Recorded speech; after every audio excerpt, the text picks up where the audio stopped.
موبايل أوصيو على فيسبوك سب عند فتش كله بقي جنتي عاد فريندز بلت أو أمو لمن دايق أتسلم نتاز دلاز نبر السب سلازي رخوا قدا من دايق يدفونا بقدا أبلم إذا خون زلو كواي فادس أول مسحيو أبزو ألو إلو مشد حردرار موبايل مسكافتم سلام دحندو زبل ملأكتي على فيسبوك وصنحهم من دعلا اندابله فتاري مسكن كبل ملسم بستدناجر منفس كمزي تفلتو مستوكستو نسون كمزي فلت حبرام نساقنا زي تفلت أنت خون كادعا نمنتي ريكوست ناي فريند السديد كابلتو بيزوح كاكاتا أسلازة دليم من البات بقيقا يخون بزخونة صبو يمن الكيلو بيزوح كاي تقدسة تفانوام قندمان صبحتو بنقحو نبكال أسب ملأكتي سدد على خيلو كاي تردقو نبقى سريدو دك آسو أتسألم زحقوس بسرات أنزا سدتنتهم زي تنقرو ستور مستيراتن زحازت حداس متحف فقري أب جرمن بدراسي دانيال قبرتن ساي نتمرير ناي سهران بحرن قعزو ليبيا الناس قرت كلا زي تتقبيتو كبير عم زقات أما قوالن استيتي مودات أنتاي كونه سامراويتك أبتزتحلالخ فقراوي هوت انتاي وسانت وسن تخون اتاقوال 13 عمتك أم موبايلا انتاي كتريقات رخيبا بوليس جرمن سلمنتاي يوم أبقزا سامي مرمرا كايدوم نايتهم بسنك زي مولادهم تغطتا زبزحهم صبحا داركه كتحقزوي لا قز آمس أتوتو وما حد إرسر جرادك إسا خلا سلفا مسرعي انتاي وسنة نسبيتون دقون قز انت إنو مخادو تنك أمانيو كاب زي بلو نحاوي إيروب آمس أتوه زقبرو قود بحر سجير كان عمتاتاي نقبل كان يمزبلوخا انتاي توسن انتاي جيري إداويتك أب جرمن تأثيرو أب سدت مني زبدل زلو أنزان ستور مستيراتن زحازت متحف فقري أب جرمن بزا أدراشا أب كلن هجراتن دحبشا دكوانات كترخبوا وايخم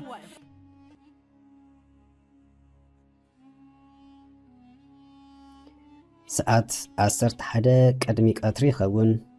أفلتكني إن بركاد أكندز أكل ملأكتي أنت اللي كتبل زملستلو ملأكتي تصنهم باتي بدك أسجمع عينو نزنببو ملأكتي قدي كنتسرالو دليوم عينو تصبو غيرو مسحاسي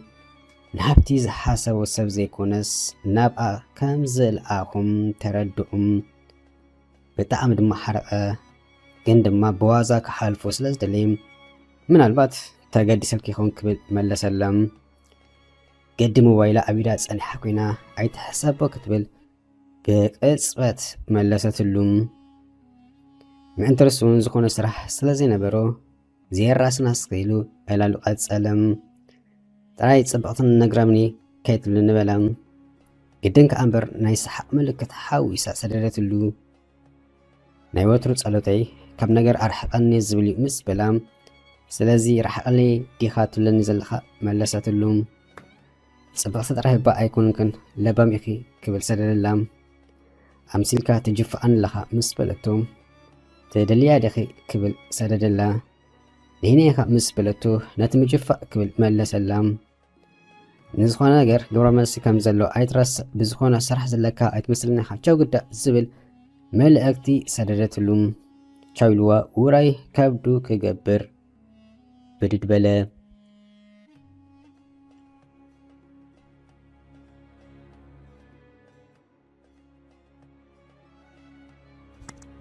أب حجر بيلجومي زغمت كم سوي تسددو كب حجرو تبقيسو بركاتات سودان ليبيا حيث بحر سجيرو عاد تلان زعتهم يشمو سجيرون بر ناميت حجر أب إيروبا كم صغيد والحدا أنداي نبرون أب تشعو جزي مسؤوز نبرو مقوعستو أنا نابسي زي زخيد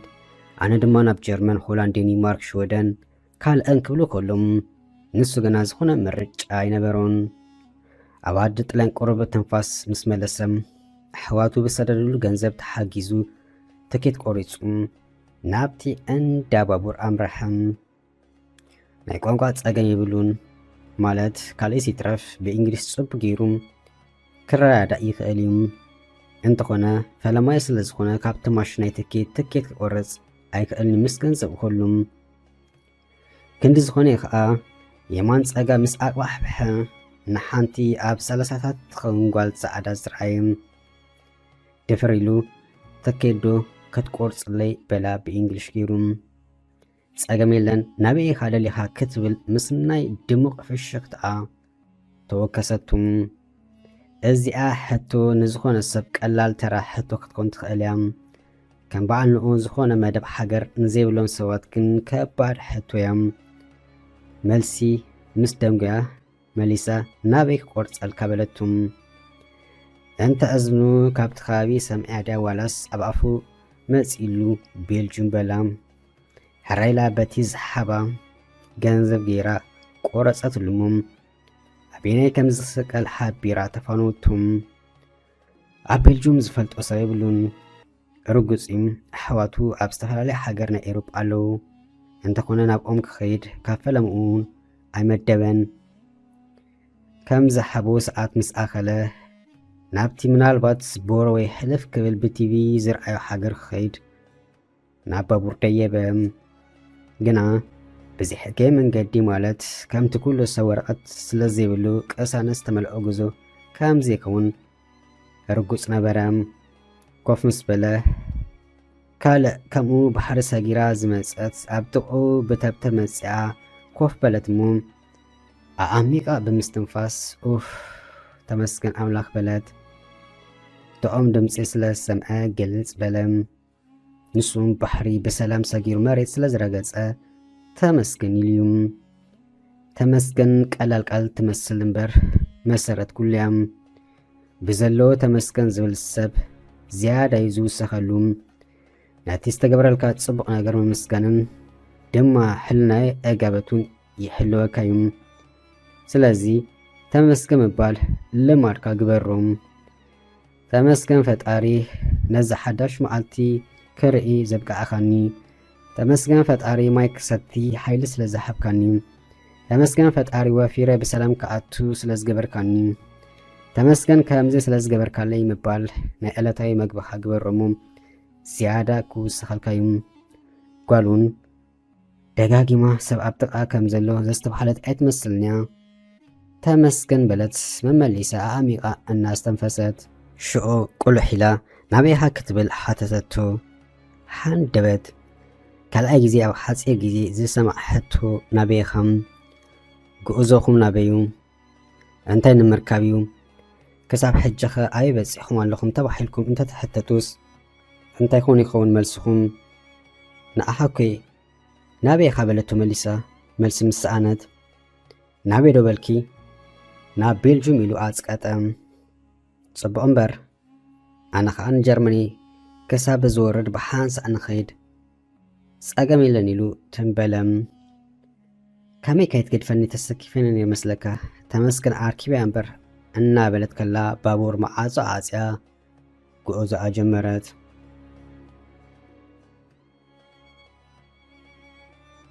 ናቱ ጉዕዞ ህይወት እውን ሓደ ኢላ ኣብ ዓዲ ጓና ክትጅምር ማለት እዩ እንታይ ሓደ ደኣ ዜሮ ኢሉ እምበር ምሁር ይኹን ዘይተመሓረ ፈላጥ ይኹን ኣይኩን ኣብ ስደት ኩሉ ሰብ ዜሮ ኢሉ ዝጅምር እቲ ሕቶ ግና ካብ ዜሮ ኣበይ ትበጽሕ እዩ ገሊኡ ሰብ ከምታ ዝነበራ ብዜሮ መመሊሱ እናተራብሐ ክቐጽል ከሎ ገሊኡ ድማ ካብ ዜሮ ተበጊሱ ሓደ ኢሉ ነቲ ሓደ ብብዙሕ ቁጽሪ ኣራቢሑ ኣብቲ ዝለዓለ ወይ ኣብቲ ድሓን ዝኾነ ደረጃ ይበጽሕ ዓለም ሕብራዊት ክትበሃል ሓቂ ኩሉ ሰብ ጥራይ ነፍሱ ናብዚ ዓለም መጺኡ ክንሱ ኣብ ጉዕዞ ግና ዝተፈላለየ ዓይነት ሰብ ይኸውን እቲ ዓብይ ሕቶ ግና ንነፍስኻ ክትሓታ ዘለካ ኣነ እንታይ ዓይነት ሰብ ኮይኑ ኣለኹ ዝብል እዩ ሽዑ ኣመና ደቂስካ እንድሕር ሓሊኻ ወይ ድሒርካ እንተለኻ ተበራበር ዋላ ንምንታይ ወዲ 50 ኣይትኸውንን ክትበራበር ትኽእል ኢኻ ትምንታይሲ ፈጣሪ ንዝኾነ ፍጡር ወዲ ሰብ ሓያል ገይሩ ስለ ዝፈጠሩ ነቲ ሓይልኻ ምዝማዝ ግና ናትካወ ናትካ ጥራይ ሓላፍነት እዩ መዓስ ደኣ ኢታሊ ኣቲኸ በላ ቅድሚ ወርሒ ከም ዝኣተወት ምስ ሓፍታ ጸኒሓ ንሓድሽ ህይወት ንጀርመን ትኸይድ ከም ዘላ ሓበረቶም ብኸመይ ምክንያት ጀርመን ከም ዝመረጸት ምስ ሓተታ ተፍቅሮ ሰብኣዊ ከም ዘሎ ንኦ ክተረክብ ምዃና ሓበረቶም ኣይ ስደት በለ ብውሽጡ ኣይ ናይ ሰብ ነገር በለ መሊሱ ድማ ሰብ እግሩ ገና ከይደልደለ ኣብ ሰንፈላል ሕይወት ወይ ጉዕዞ ፍቕሪ ይብል ድዩ ምስ ነፍሱ ተመራመረ መርኣያ ሓይሊ ፍቕሪ ድዩ ዋላስ እንታይ በለ መሊሱ ብውሽጡ ቀፂሉ ኸዓ ምዃን ኣብቲ ኣነ ዝበለ ናይ ሰሓራ ምድረ በዳ እኳ ዝኳሸሙ ዝነበሩ ነቶም ኣብ መንገዲ ዝተፈላለዩ መጓዓዝቱ ዘኪሩ ይዛረብ ዘሎም ክልተ ኣዋልድ ክልተ ኣወዳት እዮም። እተን ክልተ ኣዋልድ ጽቡቕ ጌረን ይፋለጣየን እቶም ክልተ ኣወዳት ግና ልክዕ ከምኡ ኣብ መንገዲ ዝተፈላለዩ ግን ድማ እቶም ኣወዳት ተዋዘይቲ ተጫረቕቲ ስለ ዝኾኑ እናተዛነዩ ብዙሕ ከይተጨነቐ ባሕሪ ሰገረም እዞም ኣርባዕተ ሰባት ግርም ጌሮም ክኳሸሙ ይርኡ ነበረ። እቲኣ ሓንቲ ምስቲ ሓደ እቲኣ መሓዛኦም ምስቲ ሓደ ፍቕሪ ዶ ትብሉ ሓኒታ ወይ ግዜ መሕለፊ ኣብ ዝረኸቦ ኣጋጣሚ ሰብ ብፅምኢ ማይ ጉሮሮኣ እናነቐፀት ብደሮና እናተኣብለኸት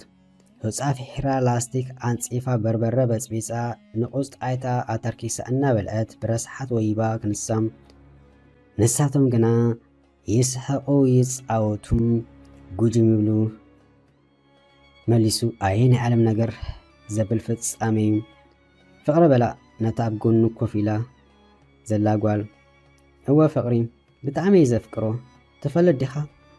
ማራኪ ዘጸለኒ ኣቱም ሰባት ኮነ ኢልካ በዓልኻ ጽላለ ትመርጽ ዲኻ እናበለ ብውሽጡ ጽቡቕ እምበር በላ የማን ጸጋም ቆልሕ እናበለ ጠፊኡኩም ዶ ናይ ነገር ዘይሕጋዊ መንገዲ ኣካይዳ በዛ ህይወት ዝሓለፈ ሰብ መቼም ኣይጠፍኦን እዩ ዘረብ ኣቐጸለት ሳንቲም ኣይነበሮን ኣነ ካብ ሱዳን ጀሚረ ክሳብ ጀርመን ዝኣቱ ዝኸፈልኩሉም ሃቀይ ብጣዕሚ ስለ ዘፍቅረ ሓተተቱም እንታይ ክምልሰላ ከምዞም ብዙሕ ፍቕሪ ዘይርድኦም ሰባት እዩ ንዝኾነት ጓል ናይ ምላይ ተፈጥሮኣዊ ክእለት ኣለዎም ግን ድማ እንተርፎ ክፍቀር እምበር ኣፍቂሩ ኣይፈልጥን እዩ ፍቕሪ ዝበሃል እንተኾይኑ ምስ ሓንቲ ጽቡቕ ጀሚሩ ነይሩ ንሱ ናይ ባዕሉ ፍሉይ ዛንታ እዩ ብዝኾነ ምስ ሓንቲ ጓል እንተሎ ነታ ቅድሚኣ ዝነበረት ጓል ፈጺሙ ኣይዝክርን እዩ ከምዞም ብፍቕሪ ተጸልዮም ሕይወቶም ኮነ ናብርኦም ፋሕፋሕ ዘብሉ ሰባት ኣይኮነን ንኣሓውኬ በለቶ ምስ ደንጉያም ኣመና ሰለስተ ፍቅሪ እዩ ዝኸውን ክብል ነቲ ክትሰምዖ ዝደለይቲ መልሲ ኣስማዓም በጃሕ ገሊኦም የፈራርሑን ነይሮም ድዮም ብኸምኡ ከ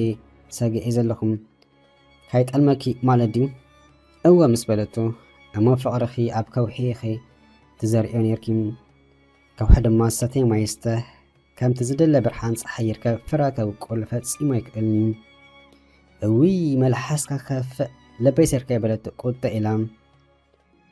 ምናልባት እቲ ትኸድዮ ዘለኺ ሰብ ከይሰብረክ እምበር ንዓይሲ ካብዚ ባቡር ምስ ወረድና ኣይክትረኽብኒ ኢኺ ምስ በላም ፍጻሜና ክትርኢ ኣይደለን ዲኻ በለቶ ፍሽኽ ኢላ እንተደሊኹም ተፋቐሩ እንተደሊኹም ተበኣሱ ጉዳይ ኣይኮነን ምስ በላም ኣታ ክንደይ ትጭክን በለቶ ኣይና ኣፍጢጣም ድሓር ከኣስ ህይወትኪ ክትልውጥ ዶ ኣይኮንኩን ተሰድድ ክበላም ኣይኮንኩን ምስ በለቶ እንታይ ደኣ ክብል ተወከሰም ግዳ ሓቂ ኣነ ኣብ ሃገረይ ሰኣንክዎ ይብለይን ከይዶም ኢለ ስቒለ ወፂም በቃ ከም ዝሳገማ ከብቲ ተኸኪቡ ዝጓዓዝ ዘለኹም በቃ ካልስ ተተረፈ ናፍቃር ኢደሌ ክትብልኒ ተጸብ ይበላ ኣላ ንስኻ ንኡ ደኣ ዘይ ኣብ ሱዳን ዝረኸብኩም ካብ ዝገርመካ ቀልጢፈ እንዴ ካብ ሱዳን ኣብ ውሽጢ ሰሙን ክወፅእ ሓሲበ ነይረ ግን ምሻለካ ኣብ ካርቱም ብገለ ኣጋጣሚ ተራኺብና ከይተረድኣኒ ክልተ ወርሒ ደ ገለ ገይረ እንደይ እንታይ ከም ዝገበረለይ ካብ ሽዑ ክሳብ ሕጂ ደድሕሪኡ ዘብዘብ ይብል ኣለኹ በለቶም ምስናይ ፍሽኽተኣም ኣይ ናይ ዓለም ነገር በላ ሕጁን ብውሽጡ ገሊኡ ብማይ ገሊኡ ሰዓም ማይ ይብሉ ደቂ ኣዴ ብሩኻት እናበለ እሞ ፍቕርኹምሲ ናይ ሓፂር እዋን ክብል ሓተታም ከምኡታት እዩ ብዝኾነ ኣድራሻ እሞ ግድን ክንለዋወጥ ኣለና መፈጸምታና ግድን ክትርኢ ኣለካ በለቶም ስቒሉ ክሪኣ ከሎ ከም ገርሒ ዓይነት ሰብያም ውሽጣ ገና ዝኾነ ዘይተጻሕፉ ጥራዝ እዩ ኣብዚኣ ሰብ ሕማቕ ጽሑፍ ዝጽሕፍ ክፍኦ ሰብ ክኸውን ጥራይ ኣለዎም ከይትብደል ፈርሓላ ለባ ሕምሽሽ ኢሉ መሊሱ ነቲ ናይ ስደት ህይወት ከየክብደላ فرحة تسكفة أنتي كم سخون بالتعامي أدنجزتهم جرحنا رأفت أريك بلون بوشت تمحاس أنا اللام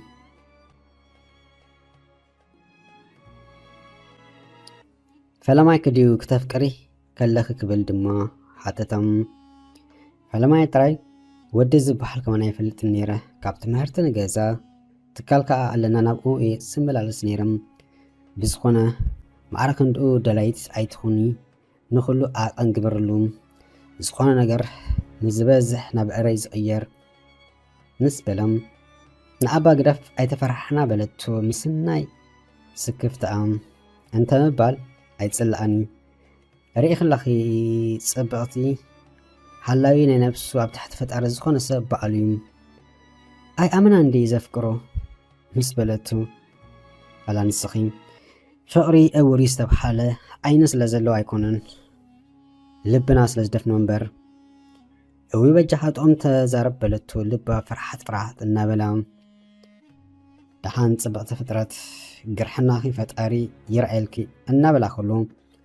كنترولو سلزمت لبو حاف كوف بلت تكيت حاتيتو أراغيسو مسكد دما أوف تمسكن أملاك بلا نقولاي نسم بزخونة يداي بحال منكبل بلتو ميكي بلا إيدون سلامت الناس ردم صبق ليلا ميكي حاويلا ملسو كاي سمعت قاسات أويا باتي مسكو سجر حليفام هاتي ستحقول قولك تأذب جمرات نسو قنا مسوشتو إلال تتحازم سأل لي تسجم بالا يتوحط ألون ألاما زي الكادو سألكا تقو آزي خابلم مبزحات يساب السدد حيوت وقناتون كغيريون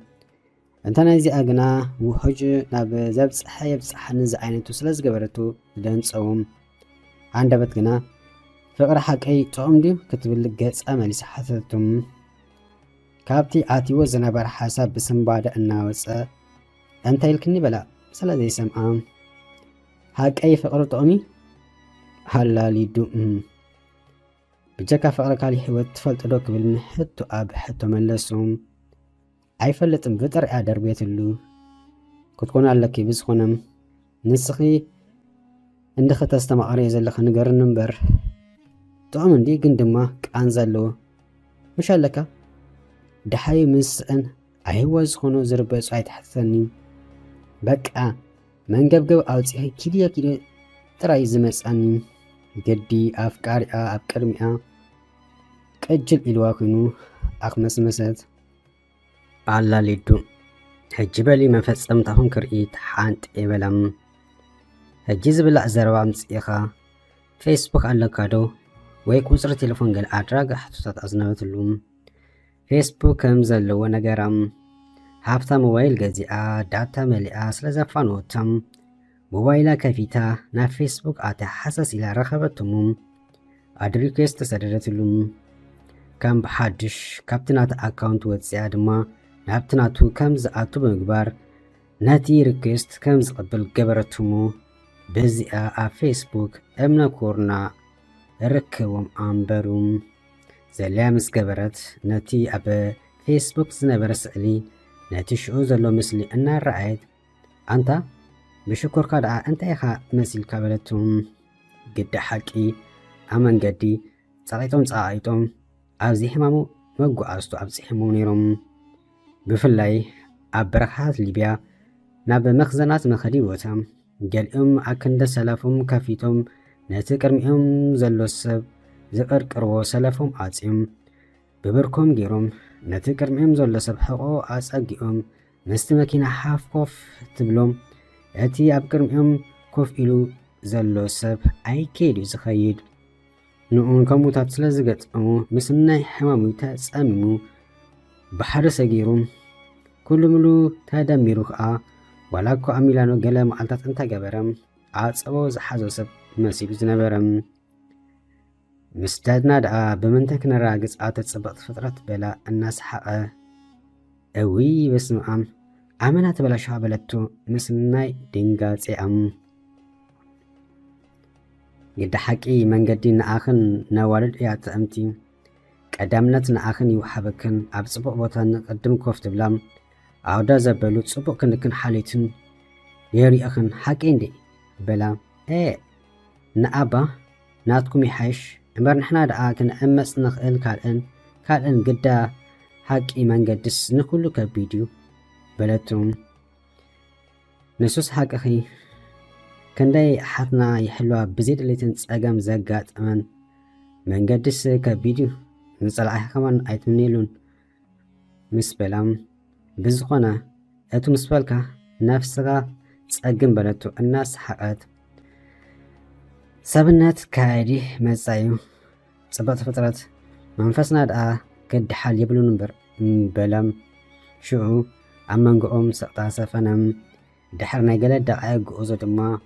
ባቡር ደው ምስ በለት ፖላይስ ነታ ባቡር ወረርዋም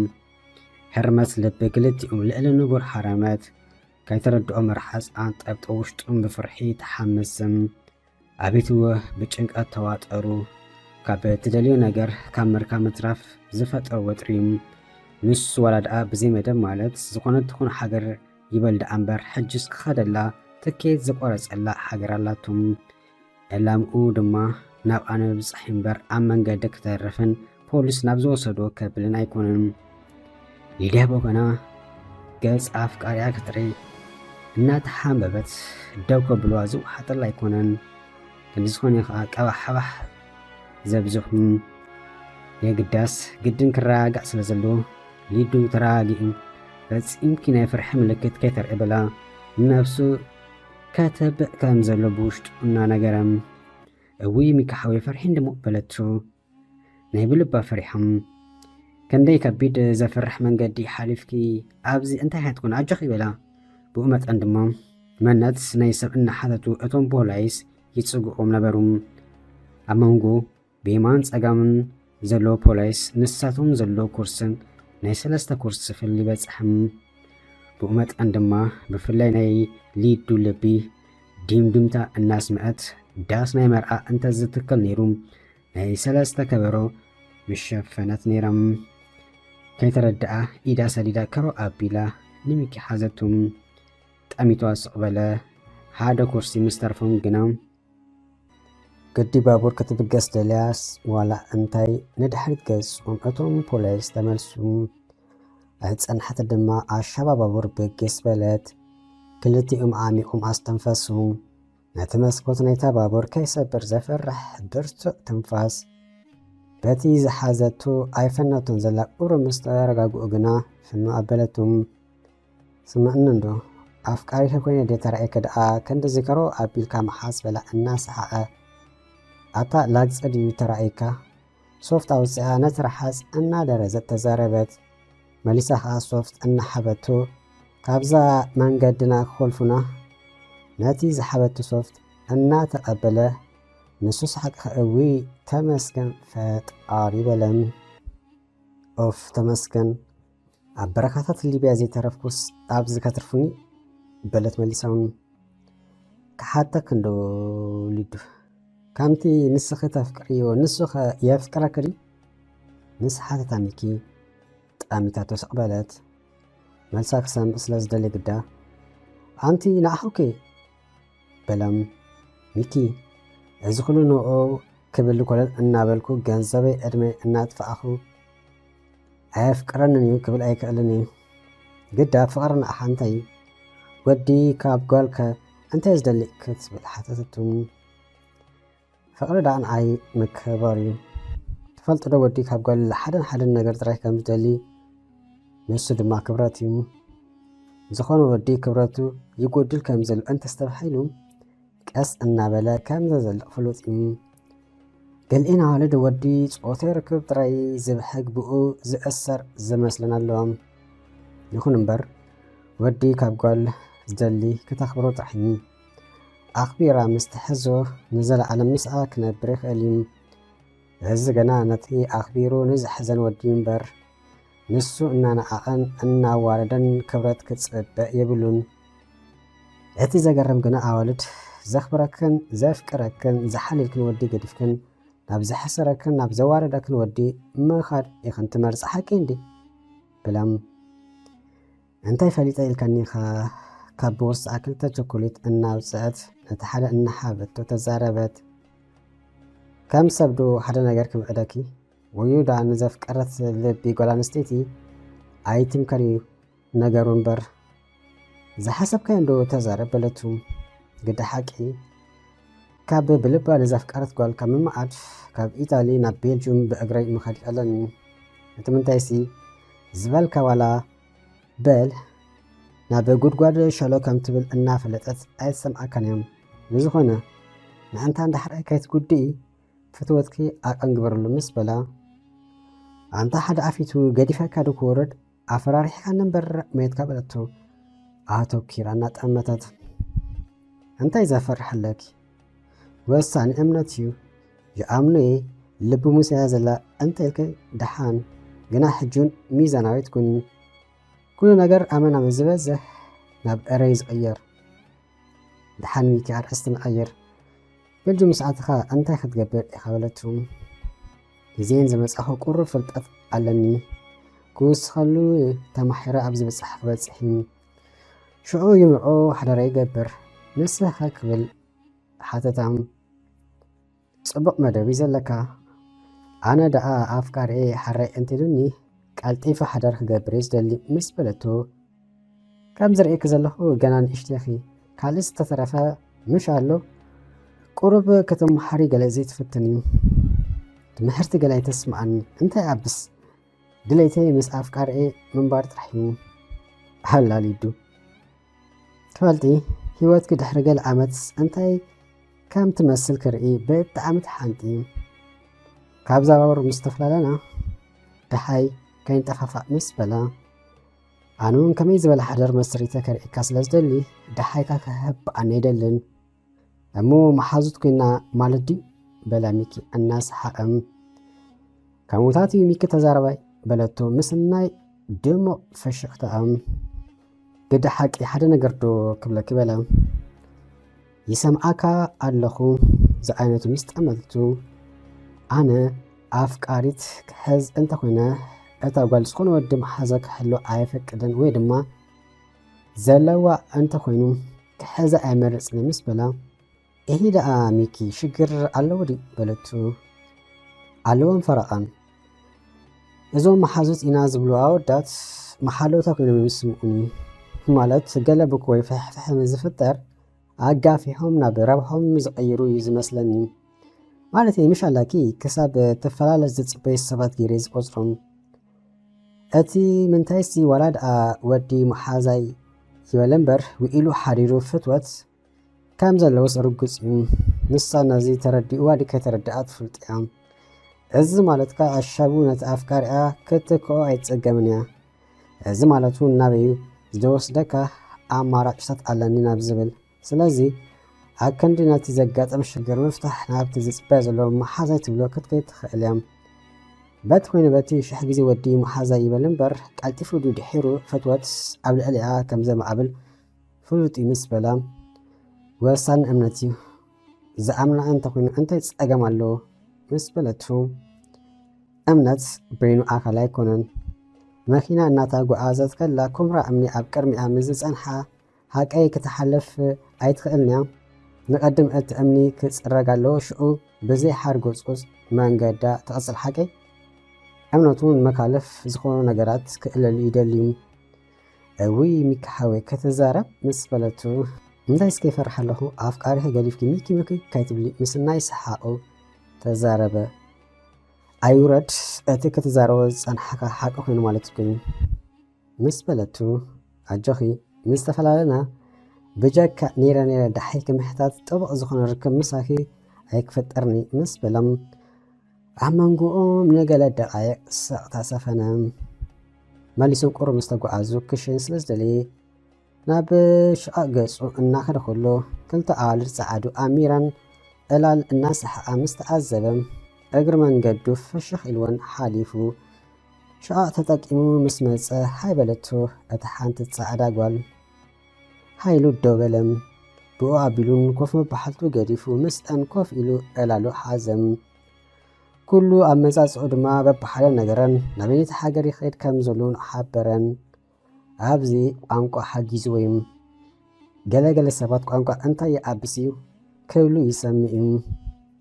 እቲ ዝዓበየ ሓብቲ ኣብዚ ዓለም ግን ቋንቋ እዩ። ናይ ዝተፈላለዩ ሃገራት ቋንቋ ምፍላጥ ነገራት ኣፍኪሱ ሕጉስ ህይወት ክትነብር ይሕግዘካ እዩ። ሰኣን ቋንቋ ምፍላጥካ ብዙሕ ነገር ክትከሰር ትኽእል ኢኻ። ስለዚ ዝኾነ ሰብ ኣብ ዝኾነ ሃገር ይሓሉ ብዘይገድስ ልዕሊ ኩሉ ኣብ ቋንቋ ክግደስ ኣለዎ። እቲ ምንታይሲ መሰረት ኩሉ ክኸውን ስለ ዝኽእል ይኩን ሳላ እንግሊሽ ዝዛረብ ዋላ እኳ እተን ክልተ ፃዓዱ ናይ ጀርመን ቋንቋ ዝዛረባ እንተኾና ብእንግሊሽ ክረዳድአን ዘይተፀገመ ምስአን ክዕልል ፀኒሑ ዘድልዮ ሓበሬታ ናይ መንገዲ ሒዙ ክልተ ዝሓብኦ ሜለ ማለት ትፋሕ ሒዙ ናብ ሊዱ ተመልሰም ኣታ ግናይ ኣሻቐልካ ንበር በለቶ ደስ ዘብል ኣጣመታ ድሮ ክትናፍቕኒ ጀሚርኪ ምሽ ኣነ ኢለ ተዛሪቤ ዝኾነት ዝቀረበት ንጓል ቀልጢፍያ ትፈትወኒን ተኣምነንን ኣላ ንስኻ ኣይተሕሰበ በለቶ እናሰሓቐት እቲ ጽቡቕ ነገሩ ኣነ ንዝኾነት ጓል በዲል ኣይፈልጥኒ ግና ጽቡቕ ሓሊቲን ጽን ኢለ ናይ ምስማዕ ክእለቴን እንተተረዲኡ ወንዲ ከይተረድአን ይፈታኒን ኣነ እዚ ይርድኣን ኣይነበረን ብገለ ድሕሪ ክንደይ ምስ ዝረኽበን ንስኻ ሓደ ዘይትርዳእ ኮንካ እምበር ይፈተውካ ነይረ ብኣኻ ድማ ተሓሲ ክብላ ይናሳሐን እምበር ኣነስ ኮነ ኢለ ዝበደልክዋ ጓል የላን ይጀሓር ኣይኮንኩን ዘለኹም ናይ ብልቤ ዘጋጥመኒ ዝነገረከ ዘለኹ ምስ በላም በላ ኣነስ ከምኣተን ኣይኮንኩን ኣይትሕሰቦ በለቱ ግና ክሳብ ሕጂ ኣፍቃሪኺ ደሓይካ ይገበር እንታ ኮይኑ ክብል ሚኪ ሓተታም ምስ ወረድኩ ክድውለሊ ተረዳዲእና ምስ በለቱ ሃራይ ድሉ ስቕበለ ፀኒሕ ግና ክሓተክ እንዶ ድንግልና ኣረኪብ ከይድኺ ክብል ሓተታ ዝሓፈረት ክትመስል ድንንን በለት ፍሉጥ ኣረኪባተ እናበለ ከሎ ድንግልና ዲኻ ዝበልካ ሚኪ ሓወይ ኢላ ምስ ጠመቶም እወ ከምታ ዘርኢክ ዘለኹ ልብኺ ብኣፍቃሪኽ ዝተሰለበት እያ ትመስል ዘፍቀረት ልቢ ጓል ኣንስተይቲ ድማ ዝኾነ ነገር ካብ ምግባር ድሕሪ ትብልኛ ስለዚ ከመይ ክምስኺ ክብል ደጊሙ ሓተታ ሓቂ ክዛረብ እንተኾይኑ ደኣ ድንግልና ኣረኪበ እዩ ግዳ ሓቂ እቲ መጀመርታ ነክፈርጊ ኢለ ነይረ ግና ኣይተፍቅርንን ንዓይ ኣይተኣምንን እናበለ ዘረባ ምስ ኣብዝሐ ኣረኪበ ኢለ ስቕበለት ኣላሊዱ እሞ ትተኣስዶ ዋላስ እንታይ ኢሉ ምስ ጠመታ ትተኣስዶ በልካ እንድዒ ኣነ ጥራይ ዲ ክትተኣስ ዋላስ ከምዚ ከማይ ዘተኣሳ ብዙሓት ኣዋለድ ይሕሉ ኣይፍለጥውን ናይ ምተኣስ ሰዓት ዶ ትብሎ ምክንያቱ ምዝፈትዎ ሰብ ስለ ዝወኣልኮ ግና ስለምንታይ እዮም ሰባት ኣብ ድንግልና ዝግደሱ ክትብል ሓተቶም እዚ ኣብን ከቢድ ሕቶ እዩ ግና ብናተይ ርድአት ክምልስ እንተኮይነ ኣብ ብዙሓት ሕብረተሰባት ብፍላይ ድማ ኣብቲ ልሙድ ባህላዊ ክብርታት ዘለዎም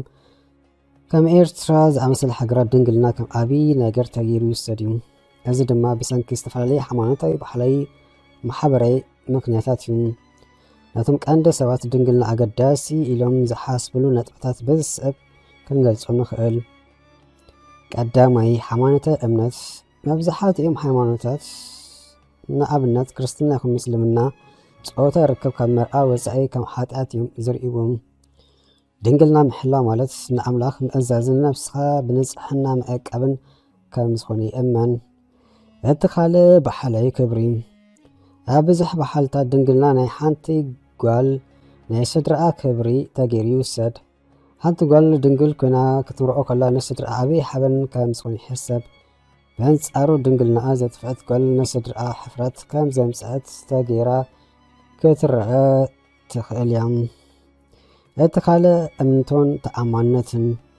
ገሊኦም ሰባት ድንግልና ናይ ስለልቦናዊ ድልውነት ተኣማንነት ምልክት ገይሩ ይርእዎም ሓደ ሰብ ክሳብ መርኣ ድንግልንኡ እንተዓቂቡ እቲ ሰብ ዓብይ ዓቕሊ ከም ዘሎ ይእመን እዚ ድማ ኣብቲ መጻኢ ሓዳር ዝያዳ እምነት ክሕሉ ይገብር ዝብል ርድኢት ኣሎም ክቐፅል ጥዕናዊ ስግኣት ብውሑድ መዳይ ድማ ድንግልና መዕቀብ ካብ ፆታ ርክብ ዝመሓላለፉ ሕማማት ከምኡውን ካብዚ ተደለይት እንስን ምክሓል ከምሕስ መንገዲ ይረአዩ ዝተፈላለዩ ርድኢታት ናይ ሰብ እውን ኣሎ። ይኹን እምበር ኣብዚ ሕጂ እዋን ሰባት ብዛዕባ ድንግልና ዘለዎም ርድኢት እናተፈላለየን እናተቐየረ ይመፅእ ከም ዘሎ ይግለጽ። ኣብዚ ግን ኣገዳሲ ነጥቢ ኩሉ ሰብ ክርድኦ ዘለዎ ብሰንኪ ድንግልና ዘይምሕላዋ ዝኾነት ጓል ክትንፀል ወይ ክትዋረድ የብላን። ይገርም እዩ። ሃራይስከ ሕሉፍ ናይ ጓል ንወዲ የገድሶ ድዩ ክትብል መሊስ ሓተተቶም ኣላሊዱ ሕሉፍና መስታየት መፅዒና እዩ። ብዙሓት ሕሉፈይ ኣየገድሰኒ ዘለኽዎ ክብላ ይስማዐን ዋላ ወዳት ብርግፅ ዘለኻዮ ኩነታት ኣገዳሲ እኳ እንተኾነ ሕሉፍካ ንመፅዒኻ ክፅዕሎ ግድን እዩ። ንሕቶኺ ንምምላስ ዝኣክል ሕሉፍኪ ፀላሎት ኮይኑ ደድሕደኺ ከምዚ ሰብ ዘይምርሳዕ እሞ ብዝሓለፈ ክንፍረድ ማለት ድዩ? ደቂ ሰባት ካብ ጊጋና ዲና ካብ ተመክሮና እናተምሓርና ኣይኮናን ዲና ንመፅእ ምስ በለቱ ንሕቶኺ መሊሰልክ እምበር ሊዱ እስርቲ ሕሉፍቲ ኢኺ ኣይኮንኩን ዝብል ዘለኹም ከምቲ ዝበልክዮ ንሕሉፍኪ ከም ቤት ትምህርቲ ቆፂርክ ንዝያዳ ንፀበቕ ሂወት ክትፅዕር ኣለክ እምበር ብኡ ተፃሊኺ ሂወትክን ሂወት መፃመድኽን ክተበላሹ የብልክን። ብፍላይ ነቲ ወዲ በዓልኺ ብዝገደፍክዮ ስንብራት ሂወቱ ቁንቁል ኣፋ ክደፍዕሉ ኣይግባእን። እንታይ ክብለኪ ሕሉፍኪ ፅቡቅ ይኹን ሕማቕ ብዘይገድስ ሓላፍነት ትወስድሉ ንስኺ በዓልኺ ኢኺ። ስለዚ እንታይ ዝገብር ዘለኹ ኢሉ ነፍሶ ከብ ሰብ ንገዛእ ነፍሱ ክሓትት ይግባእ ምስ በላ ግና ክትዛረብ ማዓትኻ ሚኪ ምስ በለቶ እናዛረብክንስ ክትዛረብ ማዓትኻ ትብላ ኣለኺ ብዝኾነ ዝበፅሕ ሓይለ ኣብ መስማዒሉ ይዱም ዓሻ ሰብዩ ስቂሉ ዝልፍልፍ ብኡ መጠን ድማ ክብረቱ ይጎድል።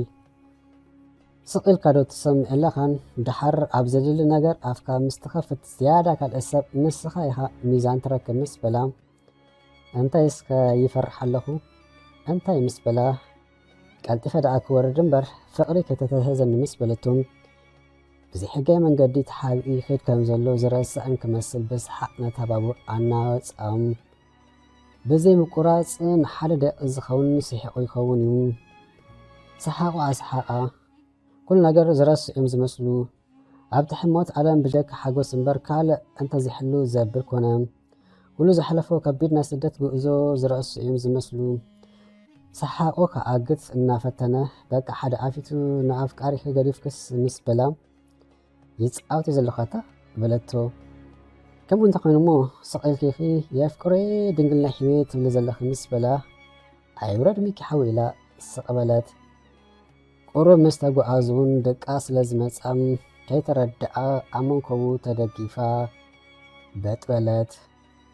ንዝርኦም ሰባት ምናልባት ዓመታት ዘፋለጡ ይመስሎም ይኸውን ነሳቶም ገና ሸዓዮም ኣብ ባቡር ተፋሊጦም እታ ኮፍ ኢሎማ ዘሎ ቦታ እያ ኣፋሊጣቶም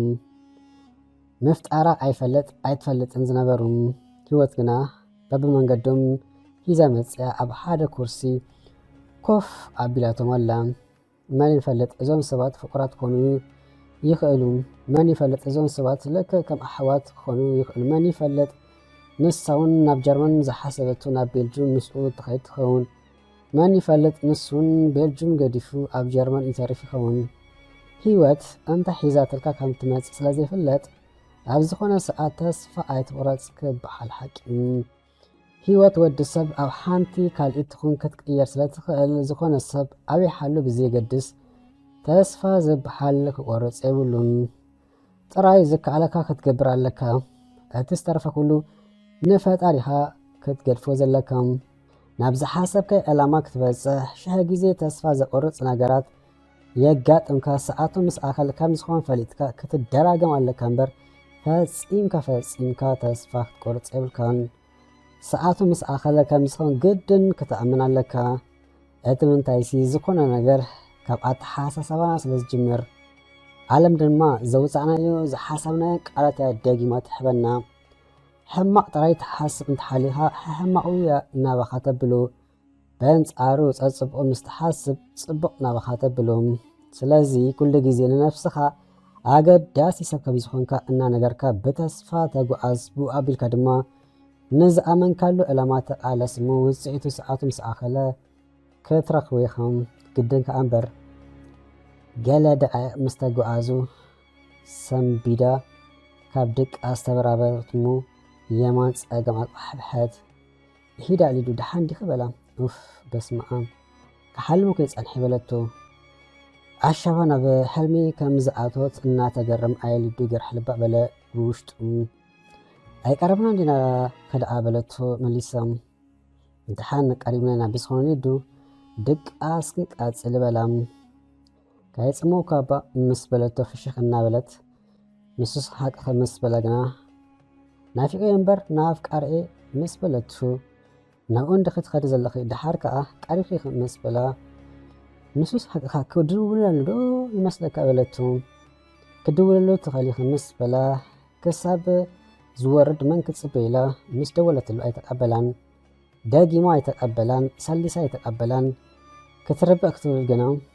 دقيسو ايرعين خل وي عبقلا وصيخون مصر ايا كملاسكي مس بلام كما حمش مس بلتو هو أفكاريتو تأخلي أموخا أمن قد خمز الله إنا فلتأم ثلاثة جيزي دويل كله الناس سمأس كبلسي أيك إني مسبلم هر إلى سقبلت جنا مويلا كامت أمات عدي وقالتن نازل مصر أي ميكي ليدو حكي تشرشير كي اللخي كدولالكي دحن أقل قبر مسبلا الناس حقا حتى جناي عاستبحي كلمش أي بتعامل دي زف قرأتا ميك حوي مسبلتون تحانيت شاقري كدولي مسبلا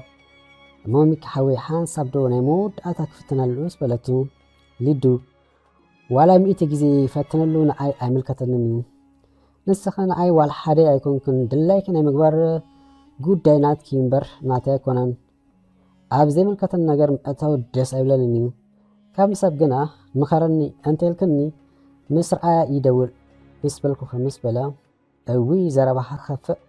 هذا كله نايوش تعي إن على الخاص قداء يكون أنت بلن جناي بلدتو بحزم منفس لدو عايد كوريم هاك انا جيركي دحان بقى الدولو نزع دخي دلي خمس بلا كموبل إلى نب أفكار أمس دولت حيلة ومن كبل كتبل ناي قوالا مستيت الدمس يتقبلام بزي لبا لدو تليفون عاسقا نام ميكيت أمتت ميكون بسنبر حيدا أكبر حتتام أنت إسكا إلى سقبلت أنت إذا أنتو مستأمتا قوال إن دا تقبلتن أوي أنا زي رخو زي بلي بلد أنت مو قوال أنت تقبلتكي زروا رخي بالكا ديخا نعفكاري دويلسي قوال كتقبلني مس بلتو زخونا تخون نقدم سامحي دخي مس بلا أتاميكي أوا يتبلي مجمرتا عزاروية مس بلا كيف أتود ملسا دولت أفكاري تشارج كجبرا قديفوا ميسي أرغتو أمني أفكاري جزا قديفوا كمس غيدس لزنا قرتا قوو لباو كينا ناتي زقات أما مس نقرتو نميكي أتقوال فتوتكي أنقبرو الإبلا كلهو صباح نقحو أب كبير أقام كاتورك مس بلام قوال المستقبلتن كميدي تشرشيرت أني أوف إلى عميق استنفست قال كتفكرن كتسألن كلان عيرئنا أنا بلبوشت سقبلا بابورون استفالي بوتا أن حلفت جرمان بصحت ليديا بجرمان كترخلو نسون بابور كأيور نبيلجو خير كوردالو تاتانك أم يمان سقاب النار أي وردوم يكون مبر ورد كبلو جرمان بولايس نت أن داور خبون حدو خنم نخمزي كم آتوم زعمسلو تحابئم زخدو زنبرو ليديا حاويس كاون أنا قفافتو حيزومم قادو خلوم نسو قنا أقات أمي مستن عبتي بابور استلالين أولد سعادوم نساتن وريدن سلز نبرا يألسان زبابرا قدي مسعاتن ما سيلوم قادي فمو انبر بيلجوم زبلا جرمان مستعرفانيروم بزخ أمس ليديا تقوي جيروم شاوكا كيتب حالو تفلاليوم نسون بحجز أتن تعادو آلد أنفتو أما عراريم باور دايبو نابيل جوم جاتسو تونج أفم بزيز خونه تساقم أمود آتون بيلجوم آتيو نبوليس إدي حيبو ناب زبز صحاب صحوو استفعلي انترفيوات جيرو دما دحري أوارح منبر فقاد حبو جزاون رخبة هيوت بيلجم هذا إلو جمرم مستنيت حجر سيستمون كو حد كيزيا وسدلون ቋንቋ ቀልጢፉን ክመሓር ጀመረ ተራጊ ኣብ ዝበለሉ ሰዓት ክልተ ዓመት ኣብ ቤልጅየም ምስ ገበረ እምበኣር ንሊድያ እንዳደለየ ኮሎ ነታ ጓል ከይተረድኦ ኣብ ፌስቡክ ፍሬንድ ሪኮስት ሰደደላ ምስ ሊድያ ኣብዘን ክልተ ዓመት ካብ ዝተፈላለየ ድሓ ፈፂሙ ኣይረኸበን ቴሌፎን ተሰራቶ ኮይና ናብ ፌስቡክ ኣትዋ ይከኣለን እቲ መእተዊ ፓስፖርቱን እንታይ ከምዝኮነ ረሲኡ ሓድሽ ፌስቡክ ድሕሪ ክንዲ ኣውፂኡ በዝን ካልእን ብናቱ ጉዳያቶ ጢሩ ስለ ዝነበረ ግዲ ሓቁን ክንደቲ ኣይተገደስላ ነይሩ ምስ ተረጋግአ ግና ኣታሊዱ ከመይ ኩናት ትኸውን ምስ ኣፍቃሪኣ ተራኺባ ዶ ጥዑም ፍቕሪ ተሕልፍ ኣላ ዶ ገለ እናበለ ምስ ነፍሱ ክመራመር ጸኒሑ ድሓያ ዘጊብር ኢሉ ኣብ ፌስቡክ ሓሳብ እናበለ ከሉ ምስ ካልእ ጓል ሃንደበት ዝተላለዩ ኣታ ሽፍታ ክትበጠታ ብዘይፍላጥ ኣብ ፌስቡክ ዝተላለይቶ ሰብ መልእክቲ ዝሰደደትሉ ሞባይሉ ኣብ ኢዱ ስለ ጸንሐት ትላኽፍንለኽ ክብል ብቕጽበት መለሰለም ሓሲበካ ድሓኻ ክገብር ኢለ የበለቱም ጽቡቕ ጌርኪ ዘይሰብ ሎሚ ኣብ ቀረባይ ክብል መለሰላም ማለት ክትብል ሓተቶ ክድውለልክ ዶ ምስ በላ ተኽእሊኻ ምስ በልዕቱም ደወለላ ድምፃ ፍሉዩን ጥቕምን ኮይኑ ረኸቡ ብኣቢሉን ንዓዳ ንቃል ዓለም ዘይኮነ ናይ ብሓቂ ነጊርዎም በናይ ሕፍረት ስምዒት የጠንል በለትሙ ሰብ ኣብ ቀረባ ክትብል ከለኻም እንታይ ማለት ከይ በለቱ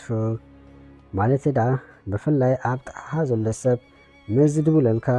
እናረኣኻ ሰምዓኻ ስቕ ኣይትበል ብፍላይ እቲ ሰብ በይኑ ዝነብር እንተኾይኑ እቲ ሰብ ገለ ሕማቕ ነገር ኣጋጢሙ ሓገዝካ ደልዩ ክኸውን ስለ ዝኽእል ክላ ኢልካ ስቕ ዘይምባል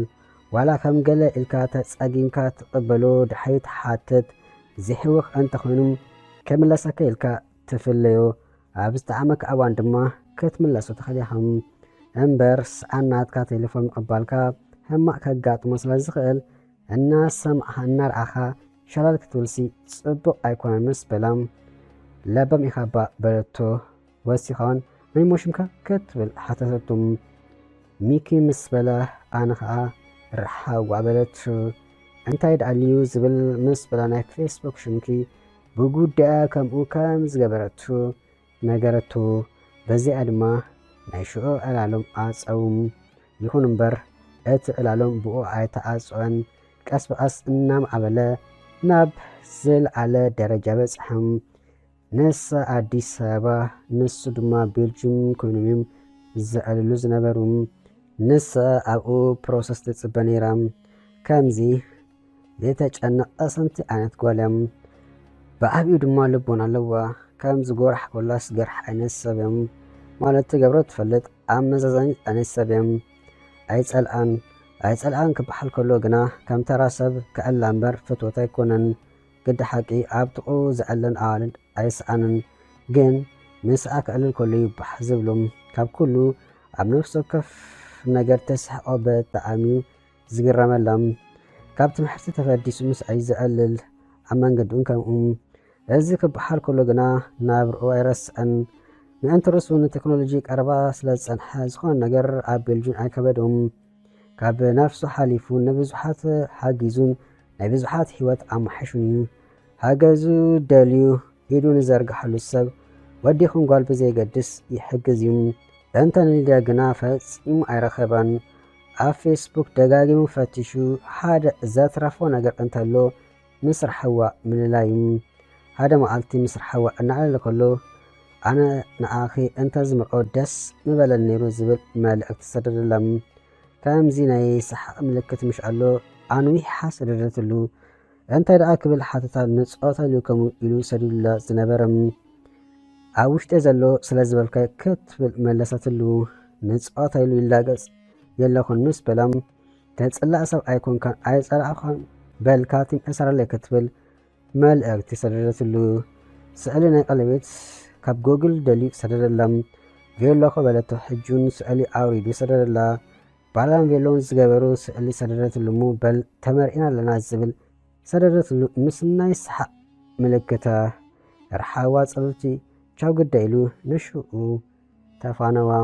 በቃ ካብ ሽኣኒኖም ምስ ኣእላ ንእላል ኮነ ብጀካ ሰሓቅ ዋል ሓደ ክፉእ ይኹን ተንኮል ኣይርአለን ገረም ካብ ጽሞ ኣገላግላቱ ድማ ረጉፂ ኣብ ጥቑ ሰብኣይ ሰኣንን ግን ካብ ዕላምኡ ከየስተናኸል ምስ ርሓዋ ብርሑቕ ክኣልል ዝመርጽ በልስከ ስእልኻ ስደደለ በለትሹ ኣብ መንጎ ዕላሎም ሓደ መዓልቲ ከየዳገመ ስደደላ ናትክኸ ክብል ድማ ሓተታ ኣነ ስእሊ ምስዳድ ኣይፈቱኒ ክትብል መሊሳትሉ ብዙሕ ኣየጨነቐን ብጀካ ውሑዳት ናይ ቀደም ስእሊ ኣብ ፌስቡክ ኣይርአላን ግን ከምዞም ስእሊ ክባእ እናበሉ ዝርብሹ ኣወዳት ኣይኮነን ግዲ ምስኡ ክትዕልል ከላ ይብርሓ ኮይኑ ንሳውን ኣብ ጥቓ ብዙሓት ሰባት ዝዕለሉ ከሎ ምስኡ ክትዛረብ ይዝቐላም ተሰሓቅ ትፃወት ዝተፈላለየ ኣርእስቲ ተምፅእ ጓል ኣንሱ ዘረባ ጠፍኢዎ ክንስዩ በቃ ዕላል ፈጢራ ነቲ ዝተዘሓለ ሃዋሁ መሊሳተና ክሱም ኣመና ግና ፈርሓላ ብምሒር ምልማደ ኣብ ከቢድ ፍቕሪ ከይትወድቕ ተሰከፈም ሚኪ እንትርፎ ዕላል እምበር ኣብ ልዕሊኣ ዝኾነ ካልእ ስምዒት ኣይነበሮን ኩነታታ ቀስ እናበለ ክዕዘብ ከሎ ናብ ፍትወት ገጻ ትኸይድ ስለ ዝነበረት እዩ ዘፈርሓላ ጓል ትፈተውካን ኣይትፈተውካን ብኸመይ ትፈልጥ ክብሉን ስለ ዝሰምዐ ኩሉ ኣተኣሳሲሩ ናብኡ ገጻ ናይ ባሓቂ ትኸይድ ከም ዘላ ኣይተጠራጠረን ፍልሊ ትፈተውካ ጓል ዘይትፈተውካ ጓል ንምፍላጥ ብዙሕ ምርምርን ውራድ ደይብ ዘድልዮ ጉዳይ ኣይኮነን ልቢ ሒብካ ምስ ትበሃል ጥራሕ ዘድሊ ናይ ባሓቂ ኣብ ልዕሊኻ ተገዳስነት ዘለዋ ጓል ብዝተኸኣላ መጠን ናባኻ ክትቀርብ እያ ትደሊ እምበር ክትርሕቕ ኣይኮነትን ዝኾነ ምክንያት ፈጢራ ብቴሌፎን ይኹን ብኣካል ክትረክበክ እያ ትደሊ ሰደድካዮ መልእኽቲ ሞባይላ ኣብ ኢዳ እንተላ ማለት ትሪኣ እንተላ ኣብ ቋሓሰም ጊዜያ ትምልሰልካ ደወልካ እውን ምስ ፍጥነት ድምፂ ተቀዳዲምያ ተቐበሉ እታ ዘይትግደሰልካ ጓል ግና ካብ ንኣኻ ትምልስ ዝጀመረታ ፊልም ክትውድእ ቀላም ትፅቢት ነዊሕካ ረብሪብካ ናብ ካልእ ጉዳይካ ምስ ከድካ ዕድለኛ እንተኾንካ ድሕሪ ክንደይ ትምለሰካ እንተዘይ ኮይኑ ከይተመለሰትካ እውን ስቕ ክትብል ትኽእል እያ እዚ ሓደ ክልተ ግዜ ከም ተራ ነገር ክውሰድ ይከኣል ይኸውን እዩ ንዝበዝሕ ግና ምዜሮ ተገዳስነት ክፅብፀብ ይኽእል እዩ ብሓቂ ትፈተውካ ሰብ መልእኽቲ ሰዲዳትልካ ክንሳ ንዘይትምለሳ ደጊምያ ትሰድድ ወይ ትድውል እምበርከ ልባ ምሳኻ ስለ ዘለዎም እቲ ሓንቲ ግና ክጅመሩን ትድውል ወይ መልእኽቲ ትሰድድ ገለ ነገር ካባኻ ምስ ትደሊ ጣሒሙ ሽዑ ድላያ ክሳብ ትረክብ ትሕወኻካ ትኸውን ኣብ ተራ ግዜ ግና ክጅመሩን ፈፂማ ንሳነት ዕላል ኣይትጅምሮን እያ ምሽ ኣይመለስካ ኢላ ካልኣይ ግዜ ክድውል ትፈተውካ ጓል ሽምካ ኣብ ዝኸደቶ እያ ተልዕሎ ንሓዋ ከይተረፈ ብሽምካ ክትፅውዕ ትኽእል እያ ትፈተውካ ጓል ካባኻ ተሓብኦ ነገር የብላን ትፈተውካ ጓል ንበል እሞ ብዛዕባ ካልእ ወዲ ኣብ ቅድሚኻ ተዛሪባ ግና ምስኡ ዘለዋ ርክብ ከይሓተትካያ ተቀዳዲማ በዓላ ተብርሓልካ ንኣብነት ትብል ግና በዓል ሓዳር እዩ እኮ ኢላ ዝበልካዮ ዘይብልካ ከለኻ ተነፅረልካ ትፈተውካ ጓል ኣብ ካልእ ነቓፅ ከላ ኣባኻ ምእዝዝትያ ትኸውን ትፈተውካ ጓል ሓጋዝካ ክትኮን እያ ትፅዕር ትፈተውካ ጓል ዋላ ተፀጊማ ከላ ክትረኽበካ እያ ትፍትን ኩሉ ትገብሮ መደባቱን ንዓኻ እናሓሰበት እያ ብገለ ድሓይ ምስ ተጠፍአ ድማ ብሚስኮላትን መልእኽቲ ሞባይልካ ይመልእ እታ ዘይትግደሰልካ ሰብ ድሕሪ ኣዋርሕ ድሓያ ክትሰምዕ ትኽእል ኢኻ ጠፋ ኣይትጥፋእ ጉዳይ ኣይኮነን ሽዑ ከማን ዝደወለት ማለት ድሕሪ ሰሙናት ምናልባት ገለ ነገር ደልያ ክትከውኑ ትኽእል እያ ብሕፅር ዝበለ ብዙሕ ኮለል ከይብልካ ናይ ብልባ ዘፍቀርት ወይ ዝፈትወትካ ጓል ነተረሲኣ ኩሉ ነገራ ናባኸ ይዘብላ ዋላ ኣሕረቃ በሳጭዋ ክሳብ መወዳእታ መፈፀምትኣ ትፈልጥ ትፅመመካ እያ ናብ ኣሻ ጓል ድማያ ትቕየር ኣሻ ስለ ዝኾነ ዘይኮነሲ እቲ ናትካ ፍቶት እዩ እምበር ከምኡ ዝገበራ ሚኩን ኩነታታ ናብ ከምኡ ገፁ ይኸይድ ከም ዘሎ ስለ ዝፈለጠ ተሰኪፉ ድሕር ክንደይ ዝጀመረቶ ፕሮሰስ ተወዲኡ ናብ ኖርዌይ ክትብገስ ምዃና ቅድሚ ዝኾነ ሰብ ነገረቱም ኣብ ዓለም ካብ ዝተመነኸ ማለት ጽቡቕ ትምኒት ምርካብ ዝኣቢ ነገር ስለዘየለም ብሓጋ ስለዝሰመረላ ተሓጎሰላ ናታ ሓጎስ ግና ደርቢ ዝነበረ እምበርከ ዝያዳ ናብኡ ትቐርብ ስለዘለም ካብ ኣዲስ ኣበባ ወፂኣ ናብ ኖርዌይ ክትኣቱ ምድላዋታ ኣጻሕፈት ካብቲ ዝነበረቶ ገዛውን ተኣጂባ መዓርፎ ነፈርቲ ኣዲስ ኣበባ በጽሕትሙ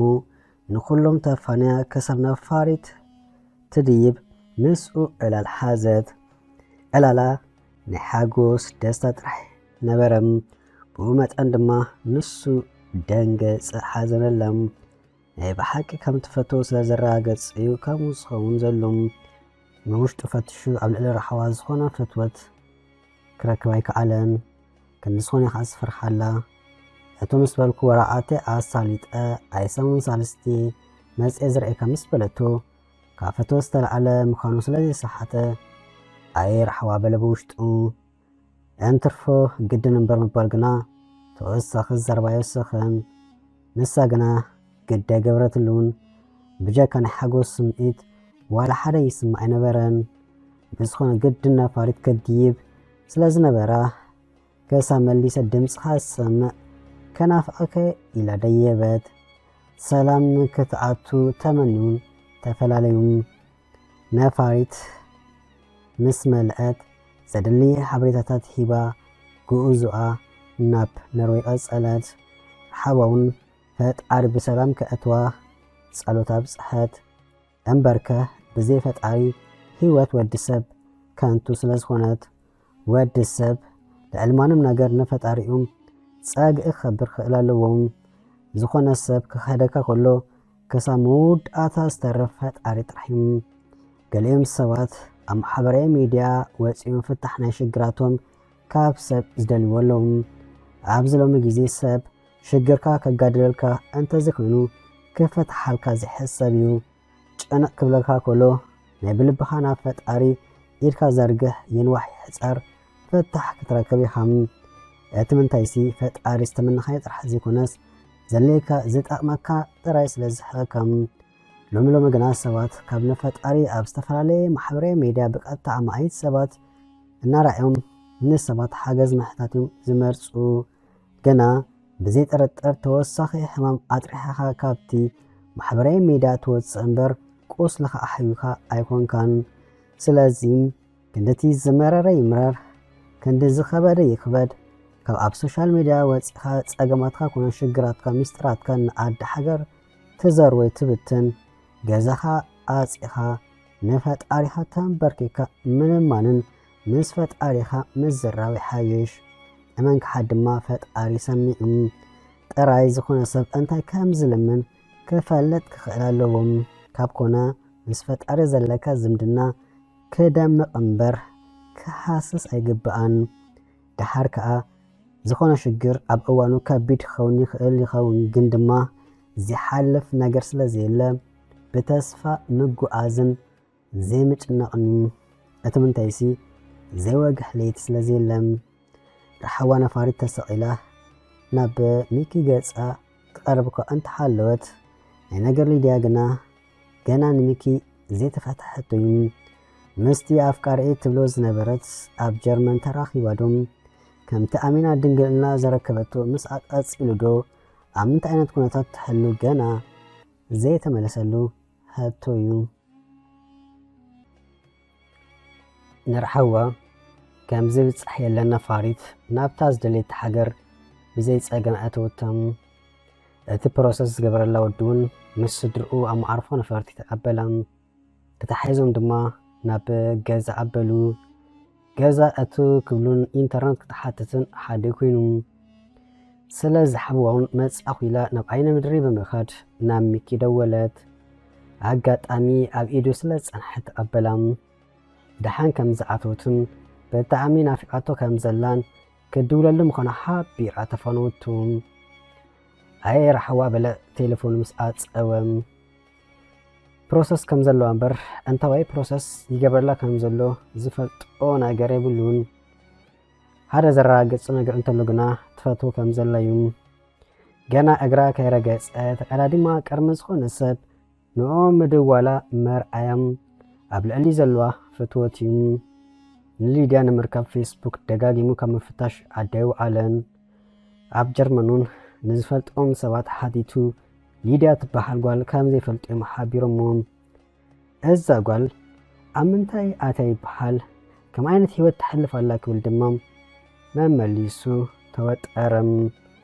بخا أبابور زيت الالخون كساب زبالكونا رحوا دحر كنداي وراعتا آسالت أت زت حازون حازت نسميكي كم إلالون عيب كورتون هذا جيزي أن على اللوكالوم كتمت إحنا دعا زيت متسي بلا نسعوتايلو حاسيب اللوكو كتول إيا بقلصوات مليسات اللوم نسعوتا كمون كم زبلا مسنا جرا نسو كم دلاي كتسعوت كم زخيل نسا جناني وحاكا تكيت قوريسا كم تمت يعني جيراتهم عتازا قولني وحاكا أمبر أمريرا كسا مبالي بسيهم كلو نجارتا سقيلو كأزب كلو أيسأل عن فتوت يبلن جندما أنت زرق باون يقوى تنبر أيكسرنيو ولا أفكرا أب مسرحون كفكر كمزخليو زأمن هذا حدا سبات بفلا والد بفلا بزيزي زينو تأيسب بسنكي محازي بزبل نات السب يكسرين نعملت التسمنا حدا نقوم نجر كمزخون صبو جيرن يفلت عين جنام بحوي إيخا محازيخا النابلا ناتي زي كسر سبي خسرم بأبو أدي أحوا كينو والاس بحاد وغن بزخونا زي بزحاك نسا ناتي تو أي سبنكا لأحلفات هب نحادا نقوم نغر يخون دوتا وحيلا أبتي حتى تلو أو إلا بأسر تأساقتا تفرمالهم جنا كم حوي سريات تبل أزي مسمنتايو زي سبسب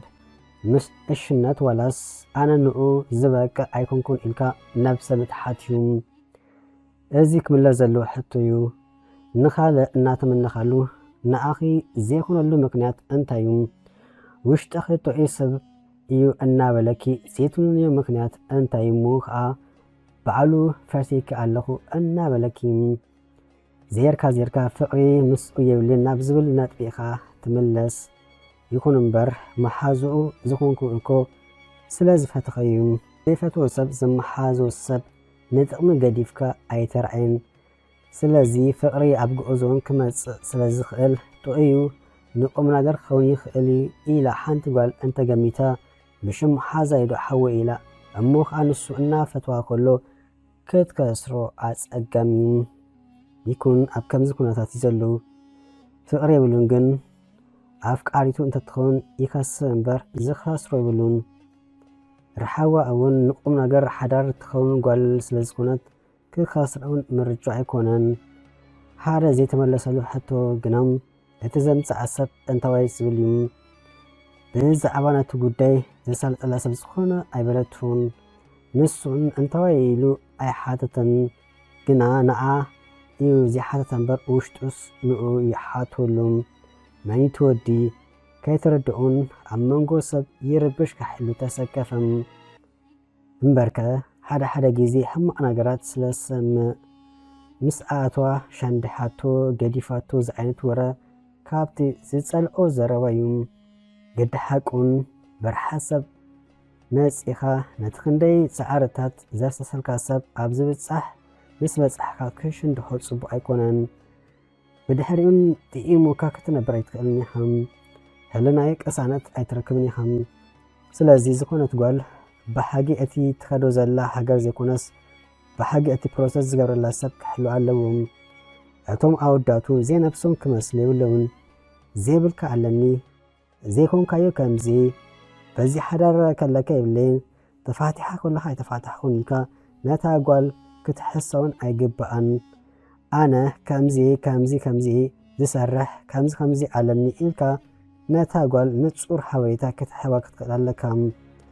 نكلو زوالكايا أمينات أبلا فتح أنت عتوت سبق أنت زيكونو قنا نبكى الأخا من دايتا بل تزيل زين السخا مسيلكا قريبكا تثبتن كون نتنبب بنص انحوا أبزي بصح مس بصحت أنت قدفتكا كجمر ولا كان السون حما أنت جبرت كأن تحتاتي مسخيخم سلازي نفسها مسلكا نتكبر حق أدي تمسأ زل خسب كربامو كم زل خي تقبيلا تأتو كم أتقالون كم زيكونا أن فلتت رأينا بقدامي علم نمأتو قرات واجي استخدمت تخلق كتمثلي بلان يأتونا تراين بر كشندحي أن ولد بجزء جنزو كتت أوتي بلان سلازي أبحق أنيان كان أنا استمل أوركب خون علو زيادة دما يصبق ودون نتاقال مس أمس أخبيروك حزا خلالهم قال دما نتي أخبروت بأصفيتا كتمل سلو اللوانبر نابس أقابن نقاتن قاس حالوت أخبروت ناتو كوس دايبلون سلازي تخابير كاكسا مود أتعلم من باريوم من عالبات أما نقول مقرفات كاقات أمي خاليوم كاس إلكا شقرات كمفتح أبك أريل زيك المود أحدرجع أنت بسيح دمام بسلام في اللايوم سلاز تفلال حاجن كم سالا إيه كترعي بالكان فاتينكم أيكونن يوكا نحدش هوات من أدا ينبر الناس تماسل كان أيكونن اتودي كونو تاقوال من قدم هزم تخابيرم خدي قبا أمانقهم ولاد مزحلو دما ولادو عيريني قلم لازبل أتحازوا هيسكا كمقو أز هقون سرعاتهم بزحلو من قدي ندقو كرئن مستقو كراخا مقبار كاب تفلالخا يبقى عخلا كاب كيمتان كرحنتن رحيكا بابزال خيو بسلام سلاماي من قدها هيسكا تخابيركا مخاديم بفلاي اتو مودد ما سبوت كتشونو خللهم هانت قال تفلت كمالت عالم توديو مالت يكونن ولا شحت جنزب او بس حيوز بلك حتبت برجز سبسلز كونكا ايسم اكلي مالت يكونن جنا كاب كونيو صباح حداش معالتا يلكا سنخانا خيسكا بتسفان بنحن نقرميت كتكيد على كامبر عددا مستان استفالي والفتات كوينكا حيواتكا كتب بلاشو يقبقان هما أزجبر سبب إلو حريرو بفتعري سلازفديو نيوشتخا جيركا سنخا نخيسكا نزابق حيوات كتن كاس أسألكا هناك تفدي انت للخون قبل إلي اتاسب حما بمقبار زيكونا بسرح بعواتن بزبالات انزز أبقا نابرانيوم إلا كم تتعاس تجبرون ترميسكا زيكوناس تقاويتكا برخ إلكايوم سلازي زقات أما يقاتم أكند حماق محساب مودعات عالم كامزي كونا فليتكا تتسأميم كان نزحاش حيوات داغماي نبربارن مسرحانيوم إيهي كما تسعيت دليلين دخبلتون رحواني ميكي تخيلي خيقنا كحاتا كندو رحوا أتي زمتعاك ساماني كبل حتى تام زحقوس بسراتنا أفكرت مزحاف فقري أب جرمن إنه بلو فقري أب جرمن زر استحداش مزحفت مزأكم على ناي جرمن اللهم دو بحفشا نخل جزاء تخحكو حداش مزحف فقري أب جرمن بدراسي دانيال جبرت السعي سدت مجمار رايزي كونه رئيسها مفلاطوني إذا حداش مزحف فقري أب جرمن أب عدقوانا نزولو إيرتراوي حدش برهان نمهاب زتت أحفتنا يتسفا دمسيا هيوت بدهوتات كتفتر كلا فقر دماغ تفتن كلا كمي جيرنا إنا تسانعنا دو نبل مزحف فقري أب جرمن نتوم بسرحن بتمتن بنابران زدخومو لبتات داقماي حيل اتهبن تبارا برنيا بزعباتي زي سعر صنعات إيرتراوي بزعبات أب سدت كوين كان علامة سعر له بالحات كوم قدما بزعبات إنه كله التحوي فقري بسفحه وتجلس عباي مزحف فقري أب جرمن أب سدت نزل لخاخون أب كله مزحف فقري أب جرمن كم حدا ناي هيوت ممرحي كومباس كوينا خطجلجلكا علامة خان موقع من النتكا خيط أفقن معقب فقري هيوت نمستمار لومي نزا مزحف كتوننا يقبا كايو تسفايتو قرص مخنياتو اتعاوتا وشتخا يزلو تبلكا مزحف فقري أب جرمن نتفوتو سب انت عينت هياب كهوبو إلكا تحسم دحرا لخا بزعبا مزحف فقري أب جرمن يسمع كان لخا مالتيو مو قوية تقدادم مخنياتو وسنات مزحف تسلزخونا لعل 300 قص زحزت مزحف فقري أب جرمن كابت اموا الناقفة نقعزو مقشخا خبابورن أوتوبسن نفاريتن حتيرا كي تردأكا أبتدلي بوتا تبصحكا فليت مزحف نمونان نمكففالن بز السعب أدراشا وإيميل توكسونا ፍቕሪ ኣብ ጀርመን ኣብ ነፍሲ ወከፍ ገዛ ትኩሕኩሕ ብልጽቲ መጽሓፍ ብደራሲ ዳንኤል ገብረትንሳኤ ፍቕሪ ኣብ ጀርመን ርሓዋ ከምቲ ዝበለቱ ናብ ሚኪ ክትከይድ ትኬት ቆረፀት እሞ ነገረቱ ትፃወ ዘላ ስለ ዝመሰሎ ፈፂሙ ኣመናን ናይ ባሓቃ ምዃኑ ነጊራ ነቲ ትኬት ሰደደትሉ ብጣዕሚ ተገረመን ደንፅውን ናይ ብልባ ፈትያትን ኣላ ማለት ኮዩ በለቡ ውሽጡ እምበርከ እንተርፎ ብቴሌፎን እምበር ብኣካል ኣይፋለጡን እዩ ሌልኦም ናይ ኢንተርነት እዩ ኣይርሓዋ በለ ይኹን እምበር ነይቲ ዘምፅኣ ሰብ ሕቶ ገና ኣይተመለሰሉን ዘሎ ተዳለወ ጥራይ ጠብ ክብለከ የበለቶ መሊሰውን ፀገም የለን ንኣኺ ምዃኖ ከይስእን በላ ኣንታ ግዳኽ ኣካስር ኣቢለካ ክምለስ የበለቱ ንኣኺ ዝወፅእ ገንዘብ ከም መክሰብ እምበር ክሳራ ኣይከውን እዩ ዓለም ምልእታ ዓዲ ገለ እንተትሉኒ ኸማን ዓይነ መሓስኽን በላሙ ይክ ተዛራባይ ንርኢ በለት እናሰሓቐት ቀሳኒ ንኣኺ ዘይኮነ ይኩን ርሓዋ ሽኩር ገና ጨኪን ከኣሚንኪ ክትመፂ በላም ኣይተፈራርሓና ባ በለቱ ሕጁን ምስናይ ድሙቕ ፍሽክታእም ዘፍቀረት ለቢ ጓል ኣንስተይቲ ነቲ ዝፈትወቱ ወዲ ንምርካብ ዘይትፍንቅሎ እምኒ የብላን እቲ ሕቶ ግና ብኸመይ ጓል ከም ትፈትወካ ትገብር እዚ ናይ ብዙሓት ኣወዳት ሕቶ እዩ ግዲ ሓቆን ሚኪ ኣይፀልኣን ኩሉ ነገራት ክእዘባ ከሎ ትኽሰር ሰብ ኮይኑ ኣይረኸባን ግን ድማ ዋላ እንተዘይረኺቦውን ብዙሕ ዝግድሶ ኣይኮነን ከም ዘይብፅሕ የለን እታ ሰዓት ትብገሰ ለኣኸለት ሚኪ ምድለዋቷ ፀሓፍም ኩሉ ግዜ ገዝኡ ፅፉፍ እኳ እንተኾነ መሊሱ ብልጭልጭ ኣበላም መብዛሕትኡ ግዜ ገዛ እስካብሉ ኣወዳት ዋላ ናይ ገሊአን ኣዋልድ ከይተረፈ ወዛል እዩ ዓራት ኣይንፀፍ ኣቑሓ ሕፀብ ገዛ ኣይክውስተር ሓደ እግሪ ካልሲ በዚ ሓደ እግሪ ካልሲ በቲ እዩ ሃንደበት ጋሻ ምዝኩሕኩሖም ገዛ ኣይከፍቱን እዩ እዚኦም ከምዚኦም ዝኣመሰሉ ሰባት ጋሻ ክመፅእ ከሎ ፅራሕዮም ክወጋግኖ ዝፍትኑ ከምዝኾነ ኢኻ ቀፃሊ ዝኾነ ሰብ ንገዝኦም ክኸይድ ትምነየሎም ሓደ ጠንቂነ ጭንቀቱን ረስሓት ገዛ ከም ዝኾነ ክዝንጋእ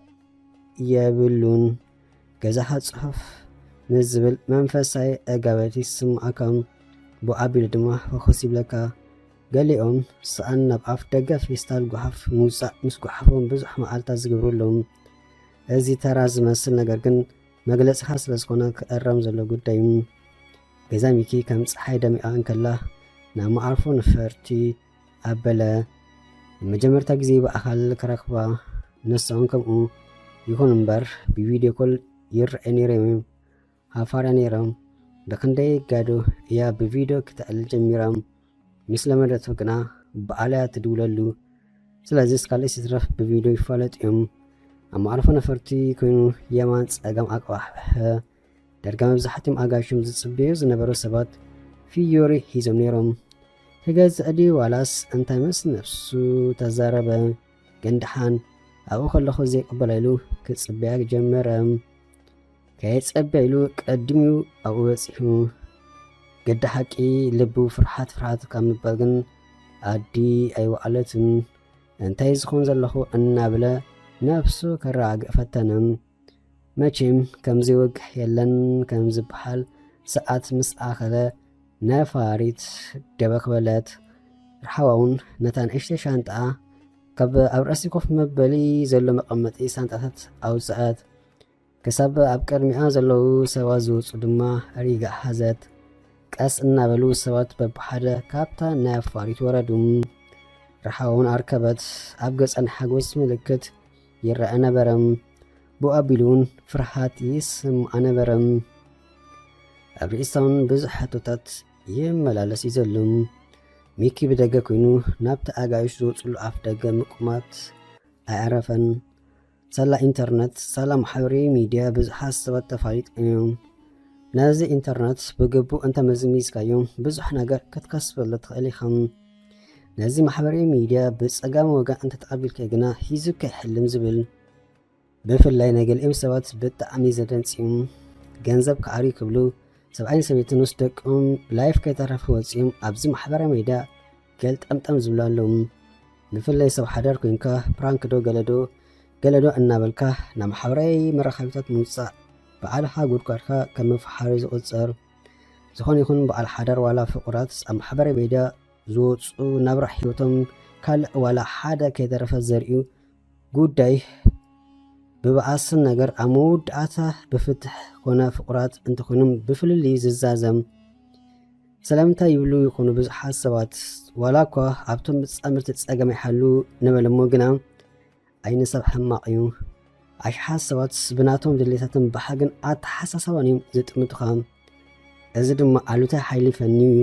ነገራት ፋሕብትን ዘእተወልካ ስለዚ ዘይጠማ ገንዘብ ምዕራይ ዶ ይሓሽ ዋላስ ፍቅርካን ሓዳርካን ምዕቃብ ሰብ ከስተብሕለሉ ዘሎ ጉዳይ እዩ ኣስተብሒልኩምሎም ዶ ትፈልጡ ኣብ ኢንተርነት ተላልዮም ፍቁራት ክፃወቱ ቀኒዮም ሓጊዮም ተፈላለዮም መዛረብ ሰብ ክኾኑ ከሎም ስለዚ ብዝተላለኻ መንገዲ ተላለ ብዘይገድስ ዝኾነ ሰብ ውልቃይ ህይወቱ ንኣዲ ሃገር ክበትን የብሉን ሰማይን ምድርን ይላገብ ቅሳነ ዘለዎ ናብራ ክትነብር እንተለሊኻ ፈፂምካ ኣይትሕሰቡ ዋላ በገይጋ ክትቀልቀል የብልካን እንታይ ደኣ ደንጉያ በለሚኪ የማን ፀገብ እናቋሕበሕን ረሓዋ በጎና ንእሽተይ ሻንጣ እናጎተተት ቀባሕባሕ እናበለት ንቅድሚት ተስጉም ነበረት ድሕሪ ገለ ደቃይቁን ወፀት ሚኪ ከለለያ ተፀገመን ረሓዋ በለ ከይዱ ሚኪ በለቶ ረሓዋ እሞ ሓቂፋ ኣብ እግሩ ተሰኣመቱም ሽዑ ንገለ ካልኢት ተጠማመቱ ምናልባት በብወገኖም ትፅቢትን ክውነትን ተጋጭዎም ክኸውን ይኽእል ይኸውን ብኣካል ትፈልጦ ሰብ ብቴሌፎን ትፈልጦ ሓደ ክኸውን ኣይክእልን ይኸውን ግና ግዲ ዝገበረሉ ኣይመስሉን መሊሶም ተሓቃቀፉሞ ተሰኣሙ ግን ኣብ እግርቶም እዩ ሽዑ መንገዲ ከመይ ከም ዝነበረ ሓተተ መንገዲ ድሓን ከም ዝነበረ ሓቢራ ተተሓሒዞም ናብ ገዝኡ ብታክሲ ተበገሱ በይኑ ዝቕመጥ ነዚ ፈሊጥ መፅያ ልዕሊ ኩሉ ድማ ምዝኾነ ሰብ ዝኾነ ነገር ፈፂማ ኣይትፈልጥን እዮም ዕድሚኣ ልዕሊ 22 እዩ ብገይጋውን ዝኾነ ሰብ ኣብ ኣፋ ስኢማ ኣይትፈልጥን እዮም ዝኾነ ዘይተፀሓፈላ ፃዓዳ ፊልዮም ግና ኩሉ ነገራት ፃዓዳ እዩ ዋላ ልባ ከይተረፈ እንተኾነ ዓሻው ናይ ኮነትን ኣስፊሓ ተመዛዝን ምናልባት ነገር ፍትወት ኮይኑዋ ይኸውን ካብ ኖርዌይ ቤልጅም ዘምፃ እሞ ድማ ናብ ናይስ ካብ ቡሊ ገዛ መቼም እንታይ ከጋጥም ከም ዝኽእል ሲሕታቶ እያ ክበሃል ኣይከኣልን እዩ ዘጋጠመ ይጋጥም ንፍትወት ዝኽፈል መስዋዕቲ ኢላ እውን ምናልባት ደምዲማቱ ትኾን ዝሓሰበት ሕፀብ ካብ ኖርዌይ ተበጊሳ ቤልጅም ኣትያ ኣብ ሕቕፎ ብኢንተርነት ማለት ብፌስቡክ ዝተላለየ ሰብ ኣትያ ኣላ ታክሲ ፍጥነታ ኣብ ማዕረያ ትሕንበብ ነበረት ብናቶም ሓሳባት ዝተወጠሩ እንክመስሉ ኣብ መንጎ ሚኪን ረሓዋን ሰቕታት ሰፊኑ ነበረ ነሚኪ ገዛ ኣዋልድ ስኢና ኣይትፈልጥና ኣዋልድ ክበሃል ከሎ ግን ምስሊ ኣልላል ወይ ክሕግዘን እንተዘይኮይኑ ቀንጠብጣብ ይብሉን ናይ ኣዋልድ ፀገም ይብሉን ዝተፈላለየ ክእለት ስለ ዘለዎ ብዝተፈላለየ ነገር ነተን ኣዋልድ ናይ ምልላይ ኮነ ምርካብ ተኽእሎ ኣለዎም ግና ፈፂሙ ጠምቀምቀም ኣይብልን እዩ ሞባይሉ ብናይ ዝተፈላለየ ኣዋልድ ሽም ዝመልአ እዩ ግን ምስ ሓንቲን እኳ ዝተፈለየ ርከብ ይብሉን ብዙሓቱ ንቁም ነገር ይደልዎ እየን ንሱ ግና ኣብ ዕላምኡ ከም ፀንዐ እዩ ካብተን ብዙሓት ገለ ንቁም ነገር ዝኾነ እውን ኣይሰኣለን ግን በቃ ምዝኾነት ብጀካ ተራርክብ ዋላ ሓደ የብሉን ንረሓዋ ኣብ ሰዓቱ ሓዳር እንተዝገብረላ ዳስ ምበለው እንተዘይረኽባውን ዝግድሾ ኣይኮነን ብሓፂሩ ምዝኾነት ጓል ናይ ምቕራብ ተፈጥሮኣዊ ክእለት ኣለዎ በተን ኣዋልድ ክፍተውን ግዜ ኣይወስድሉን ይኹን እምበር ምዝኾነት ጓል ጥቡቕ ምትእሳር ስለዘይፈጥርን ስምዒቱ ስለዝቆፃፀርን እጅብ ኣይብሎን እዩ ኣብ ዓለም እቲ ዝሓየለ ሰብ ድማ ስምዒቱ ዝቆፃፀር እዩ እቲ ምንታይ ሲ ብቐሊሉ ብዝኾነ ነገር ክጥቃዕ ስለዘይክእል ታክሲ እናተወንጨፈት ኣብ ኣፍ ደገ ገዛ ሚኪ ደበክበለት ሚኪ ሕሳብ ከፊሉ ንበዓል ታክሲ ኣመስጊኑ ሻንጣኣ እናጎተተ ናብ ገዝኡ ኣምርሐ መፍትሕ ከፊቱ እውን ንውሽጢ ገዛ ኣተወ ገዛ ኣቱ ምስ በለት ብዓይና ኮለለቱሙ ፅቡቅ ገዛ በለቱሙ ብፅፈቱ ምሒር ስለዝተገረመት ምሳኻ ትነብር ጓል ኣላ ድያ ክትብል ሓተተት ንሱ እናተገረመ ሒደኣ ክብል ንሕቶ ኣብ ሕቶ መለሱ ብፅሬት ገዛ ስለዝተደነኩ ይበለቱ قد حقي ودي تصارين تتصاري كنت حمق تبوحل قال كمان كما سايكلني قال زحزتو غزن ودين يفلاليم يكون برميكي مبرز خونة قال نغزو آيات صاريتلون أبصل عتا كفلت صبق نغروز خونة فرحي ديو سكفتا ملكت أبقيت أين بوين بران هاقوست قديف كمالتيوم كمزا غز أعرات أخوفلت ثم قدحو أقبلا بزيت أرطرت أبلا قديت سامعات أنحا قسم أبلا تنقراتهم أمنوي غز أمبر أبيلجم غزو زلا أيت مسلنا بإنترنت أفيس بخون استلاليتو أيت مسلنا من البات فتو ديخون كبوز قبرا أمبر كان فلما بأكل زراخة ومتأن والا كاليس يترف نجزيو كتربش نيروام رحوا قناك أسانات تتمتميات مسل قرب مسترقات بلي مقبي كوعي أمو قلقت بالعبلام نعان مقبالي لو استفالا أنا تصبحي سرحين نو أنا كل خص نصها كتوعي لا كامزا بمرفق تقشق زبلوا مسفتنا الدمس يتقادما هاف بلد ما يكوني قاشا يخبلم نمنتي قاشا لا أقبصتو بتعام تقرمه أتاني بحق إقوالا نستيتي أبسخار كده عيت الجيش نبلم نابتي كشنا مسكرات استفلالي أن تصبح مصر عيت أمتتم دحان دخل عاز عينة غير مستأمتا أيو حق إقوالا آيات وطن إزغز أبلتو هجون كم زئات وتقلس الله وحلا إخمالتكو أن بلت أو آيام كبل وجمرم وكل صادي ولاس أنت تسكفم دقاقيمون تأمتا آياس توحالتلون زلا وعليلو أخل إيدو واسبلم دحان تأتو أحفرتو كالوستلون كالإتون دقامات قبلتو أبون كالوس توحالي بزمسلو الناس حقونا تتصعوتو بالأم عادي مستل على أوحو هتصابيو كيتب حالت بألا حاس وونجل قبلتو هانت ليتي كحررت كمسانات غازا استقاصرتو بتعامي تدنقلم قف مسبلت وين قدحو استيبلا عيستني زخون مستبلتو نسون عيستني جرام هذا خلطة وين حلف إلو كمز أقاطع كركب كله يستيم انبر تقامستا يقربني نونو مسبلتو آيا جددان بعين حقون بفلاي نتودي نقوم نقر تحاسبو انت خوينا ستيم الزبلا فتسيما كستيبلان ولا تصقم يلان زي مسايخ المزبلا بقيقاون كتقرب يبلان ودي تعذبين دميرو أبديلو ساعاتو مساخة لكمز فليا فلوتيو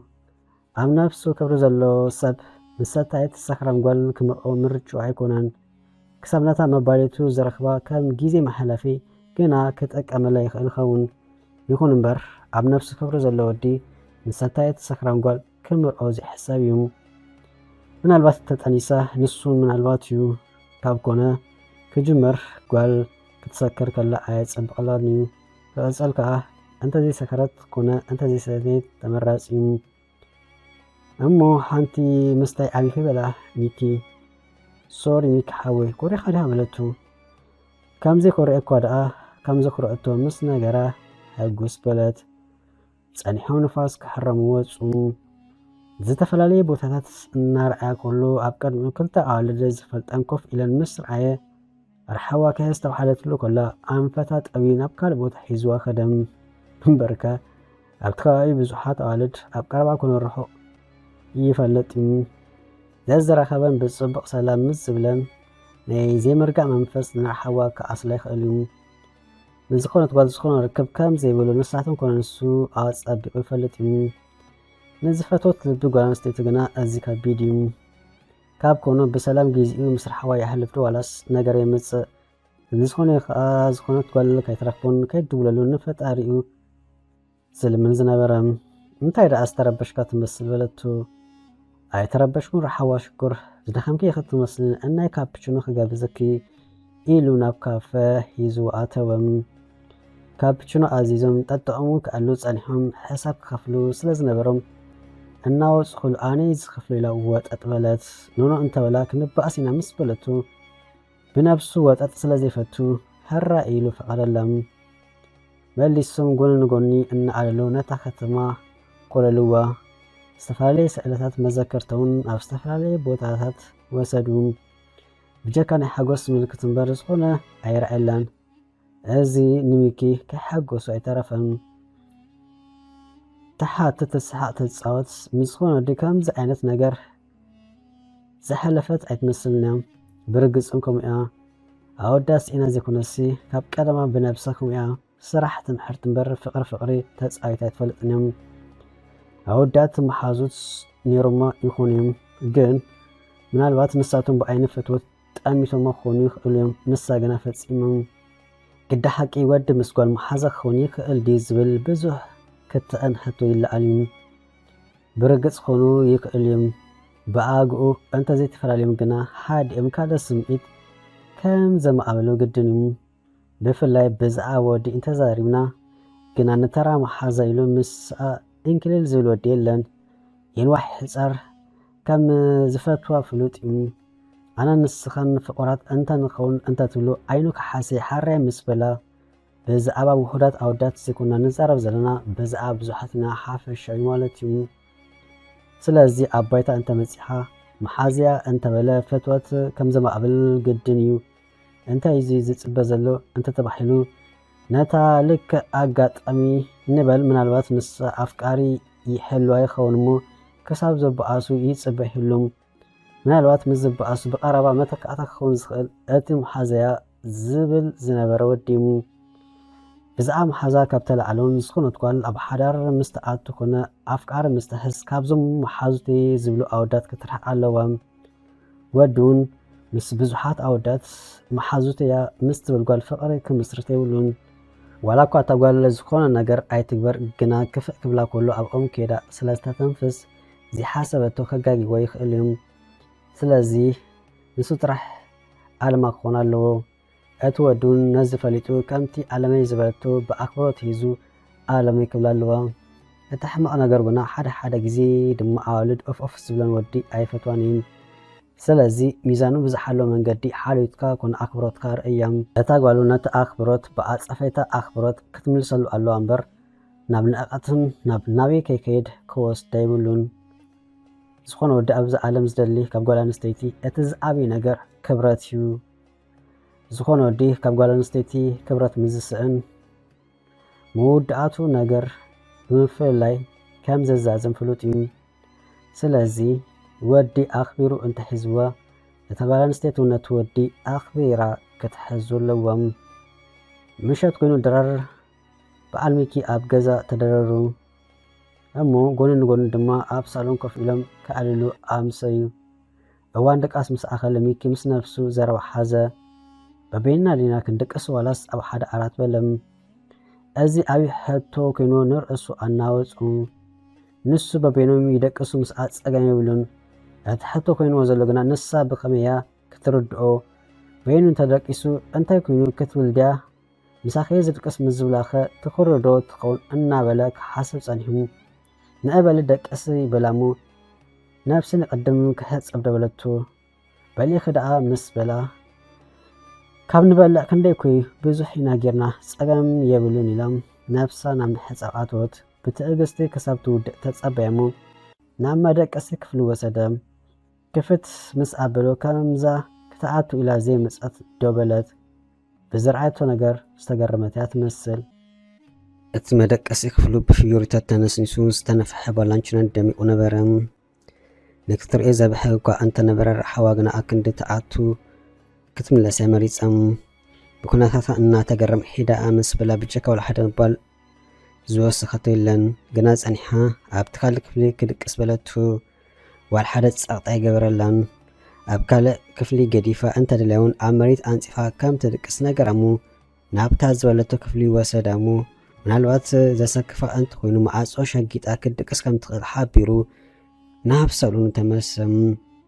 እዚ ኩሉ ንኡ ኢላ ትኬት ቆሪፃ ነፋሪት ተሰቂላ ከምዛ ዘይመፀት ቤና ክድቅስ መሪፀም ካብ ገዛ ተበጊሳ ክትመፅእ ከላ ኣብቲ ገዛ እንታይ ክፍጠር ከም ዝኽእል ዝጠፍኣ ኣይኮነን ወዩ ደኣ ሚኪ ብነፍሱ ስምዒቱ ስለዝቋፀር እምበር ምናልባት ስምዒቶም ክቋፀሩ ዘይክእሉ ኣወዳት እንትፅኑ ነይሮም ኣብ መንጎኦም ወጠጥ ምስ ተፈጠረ እሞ ምስ ተኮራርዩ ነይሮም ንሳ ትኬት ቆሪፃ ክትብገስ ከላ እሞ ድማ ቢኑ ናብ ዝነብር ወዲ እቲ ወዲ ካልእ ነገር ክፅበ ይኽእል እዩ በተኻልኻ ትፈትውንያ ፍቁራትና ኢሉ ምዝሓስብ በቲ ኮይኑ በቲ ሚኪ ቲቪ ክርኢ ጸኒሑ ናብ መደቀሲ ክፍሊ ኺዱ በጥበለ ኣብ ገዝኡ ሰብ ዘላ ዘከር ኣይመስልን እዩ። ለይቲ ተበራቢራ ዳ ኣይተበራበረትን ማዕጾ ከፊታ ሪኣቶ ዳ ኣይረኣቶን ክትመጽኦ ደልያ ዳ ኣይደልየትን ጉዳይ ኣይኮነን ዝበለይ ዝመስል በታ ዝደቀሳ ንጉሕዩ ተበራቢሩ ኮይኑ ቁርሲ ኣዳይሉ ኣተስዕም ኣብ ገጸን ሓጎስ ምልክት ይርአ ነበረ። ምናልባት ምሳይ እንተዚ ሓድርክ ኢሉ ወጠጥ ስለዘይወላዶ ትኸውን ምሳይ ኣትፈልጡም ካብቲ ትስ ኣብ ገጸን ሓጎስ ምልክት ጥራሕ ስለ ዝረአየ እንታይ ረኺባ እናበለ ይቆርስ ነበርም። ኣብ መንጎ ግና ኮሪኻ ዲኻ ቤነዩ ንቃስ ይበለቱ እንታይ ኮይኑ ኩሪ ጽብቕቲ ፍጥረት ሰብ ምርጮ ክገብር መሰል እዩ። ንኣይ ኢልኪ ኣሚንኪ መጽኺ ንኢ ብሓንሳ እንደቀስ ኢለወጠት ክብለኩን ሕልነ ኣየፍቅደለኝ እዩ። ስለዚ ስኺ ሃይፈልክ ምስ በላም በጣዕሚ ዘመስግነካ እንታይ ደኮነ መሲሉካ ኢላ ዘረብኣ ክትቅጽል እናበለት ቀለም ኣቋርጽ ኣቢሉ ድሓን ዝኾነ ምኽንያት ምኻብ ኣይልክን እዩ። ስለዚ ሕጂ እውን ስኽፍ ኣይበልኪ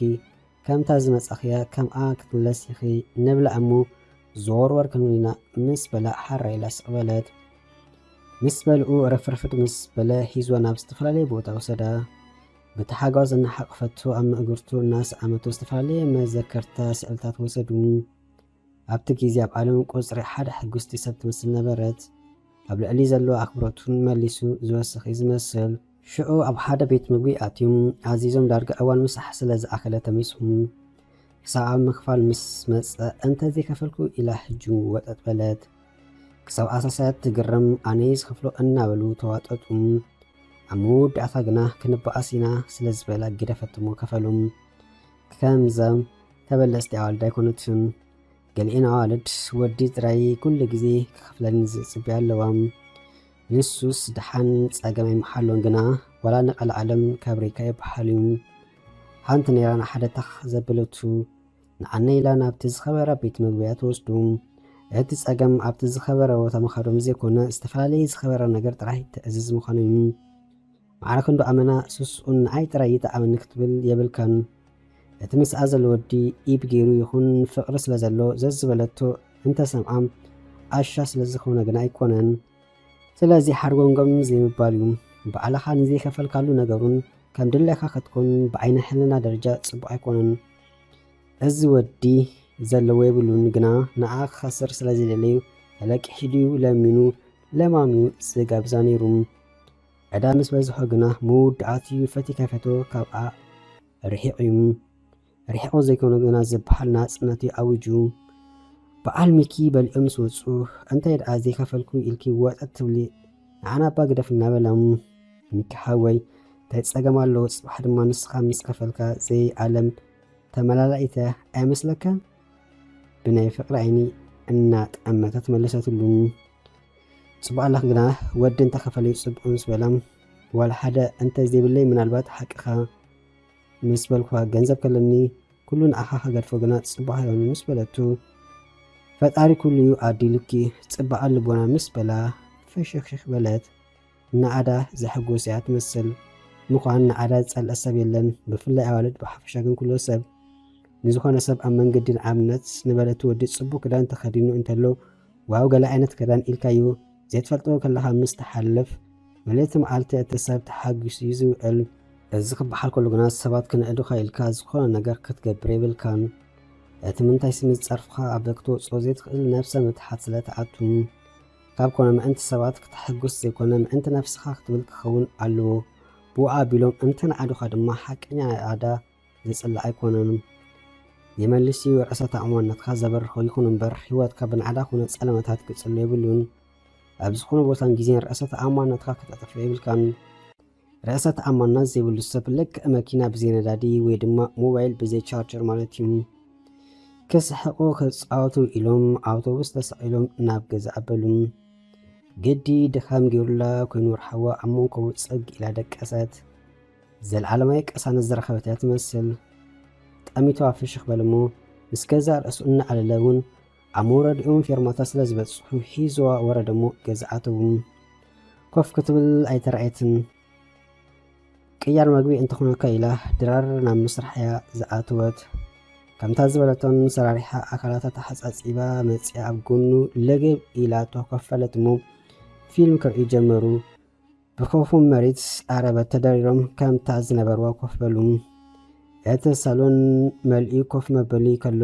ለገብ ምባላ ጭንቀት ፈጠረሉ። ከስአማዲ ዋላስ እንታይ ተዋጠረ? እቲ ዝተዋጠረሉ ምክንያት ድሌት ምስኣም ስለ ዘለዎ ዘይኮነስ ምናልባት ደላዶ ትኸውን ስለ ዝበልዩ እንታይ ከም ዝገብር ሕርበት በሉ። ኣብ ምንታይ መንቀራቕሮ ኣትውን በለ። ብመጠን ድማ እዋን ድቃስ ይኣክል ነበረ ወይ ጉድ በለ። ብውሽጡ ከይተረድኦ ድሌታታ ከየማልአ ከይተርፍ ተሰከፍን። ምስኡ ምስኣ ይደቅስ ኣይደቅስ ዝዓጣ ኣይኮነን። ዋላ ይስኣማ ይስኣማውን ግና ኩሉ እንተዝረኽቦን ኣይጸልእን እዩ። ብጌጋ ዋላ እንተጣንሶ ይሕጎስ እምበር ክሓርቕ ኣይኮነን። ምክንያቱ ትክሰር ዓይነት ጓል ስለ ዘይኮነት ገለገለ ኣወዳት ስምዒቶም ክቋፀሩ ስለ ዘይኽእሉ ተቀዳዲሞም ስራ ናብ መፍታሕዮም ዝጓዩ። ሽዑታ ጓል ምስ ጠንስ እሞ ትወልድ ዓይናትን ብምባል ካብ ሓላፍነት ክሓድሙ ይፍትኑ። እዚ ንከይመጽእ ግና ኣቐዲሞም ምስ ትጠንስከ ምዚኣ ክነብር ይክእል ደ ሓላፍነት ክወስድ ይክእል ደ ኢሎም ንነፍሶም ክሓቱ ክኽእሉ ኣለዎም። ዝኾነ ምስ ኮነ ነታ ጓል ነቲ ዋል ሓደ ዘይፈለጥ ህፃንን ምጉዳእ ግና ጽቡቕ ኣይኮነን። እቲ ነዋለት ድማ ነቲ ዘኽብረንን ዝሓልለንን ገዲፈን ናብቲ ዘሕስረን ወዲ ከይደን ምዝጠንሳሙ ምዝወልደሙ ምዚኣምነለን ምብሎም ኣውዳት ብሰንኪ ሓደ ወዲ ከይረግማይን ዝነብረም። ስለዚ እተን ኣዋልድ እንተኾነ ኣከይደን ክዕርያን ናብ ዘሕስረን ዘዋርደን ዘይኮናስ ክኸዳ ዘለወን ናብ ዘኽብረንን ንመጻኢ ኣኽሪኡ ናብ ዘንብረን ክኾን ይግባእ። ዘላ ኣብ ዓላ ኢለዶ ክስማ በለ ሚኪ ብውሽጡ ግና ድማ ተሰከፈ። ሃፊሉ ማይ ሰትዩ ተመሊሱ ኣብታ ዝነበራ ኮፍ በለ። ከዕለቢ ጸኒሑ ክስእማ ከንፈሩ ናብ ከንፈራ ገጹ ሰደደ። ዘላ ኣብ ዓላ ኢሉ ከንፈሩ ሰደደ። ንሳ ዘስተውሓለት ብሎ ይትመስልና ተሰኪፉ ግና ምልስ በለም። ኣቕሉ ጸቡ ንምስኣም ብሓጊ ሓሊዎ ዘይኮነስ ናታ ድሌት ከይከውን እሞ እንታይ እዚ ድንዙዝ ከይትብሎ ስለ ዝተሰክፈ ክስእማ እውን ክጅመር ዝደለየን። እዚ ኩሉ ካብ ነሮይ ዝኣከል እሞ ከዓ በይነ ከም ዝቕመጥ እናፈለጠት ናባይ መጽያ ገለ ነገር ከም ዝፍጠር ትስሕቶያ ኣይብልን የበለ ሚኪ ብውሽጡ። ከላ ኣድለይ ዘይፈትን ኢሉ ከዓ ከንፈሩ ሰደደ። ሕጂ ግና ናብ ከንፈራ ዘይኮነ ናብ ምእጉርታ እዩ። ከምቲ ካብ ከንፈራ ዝተመልሶ ግና ካብ ምእጉርታ የተመልሰን ሰዓማ ደኣ ጠሚታቶ ስቕበለት። ስቕተኣ መሊሱ ወጥሪ ፈጢሩሉ ናብ ከንፈራ ድዩ ክኸይድ ዋላስ ክብል ተቐርቀረ። ስምዒታ ብክልተ መንገዲ ከይጎድኦ ተሰከፈም። ሽዑ ክላ ኢሉ ብውሽጡ ክሸይን ከደ። ሸይኑ መጽኡ ኣብታ ዝነበራ ኮፍ በለም እሞ ክንድቅስ ዶ በለቶም። ክንድቅስ ምባላ እንታይ ማለት ኢሉ ሕጁን ክመረመር ጀመረ። ብሓባር ዲና ክንድቅስ ትብል ዘላ ዋላስ ከም ናይ ትማል ምሸት በይና ክንድቅስ ኣነታ ሕጅስ ኢለ በይኒ ምዝሓድር ተኽብረን ዶ ትኾን ከላ እዚ ከዓ ሙሽሙሽ ክሪእዎ ከሎ ሰብኣይ ከዓ ይመስል ትብለኒ እናበለ ተናወፀም። ግዳ ሓቂ እዚ ኩሉ ዝሓስብ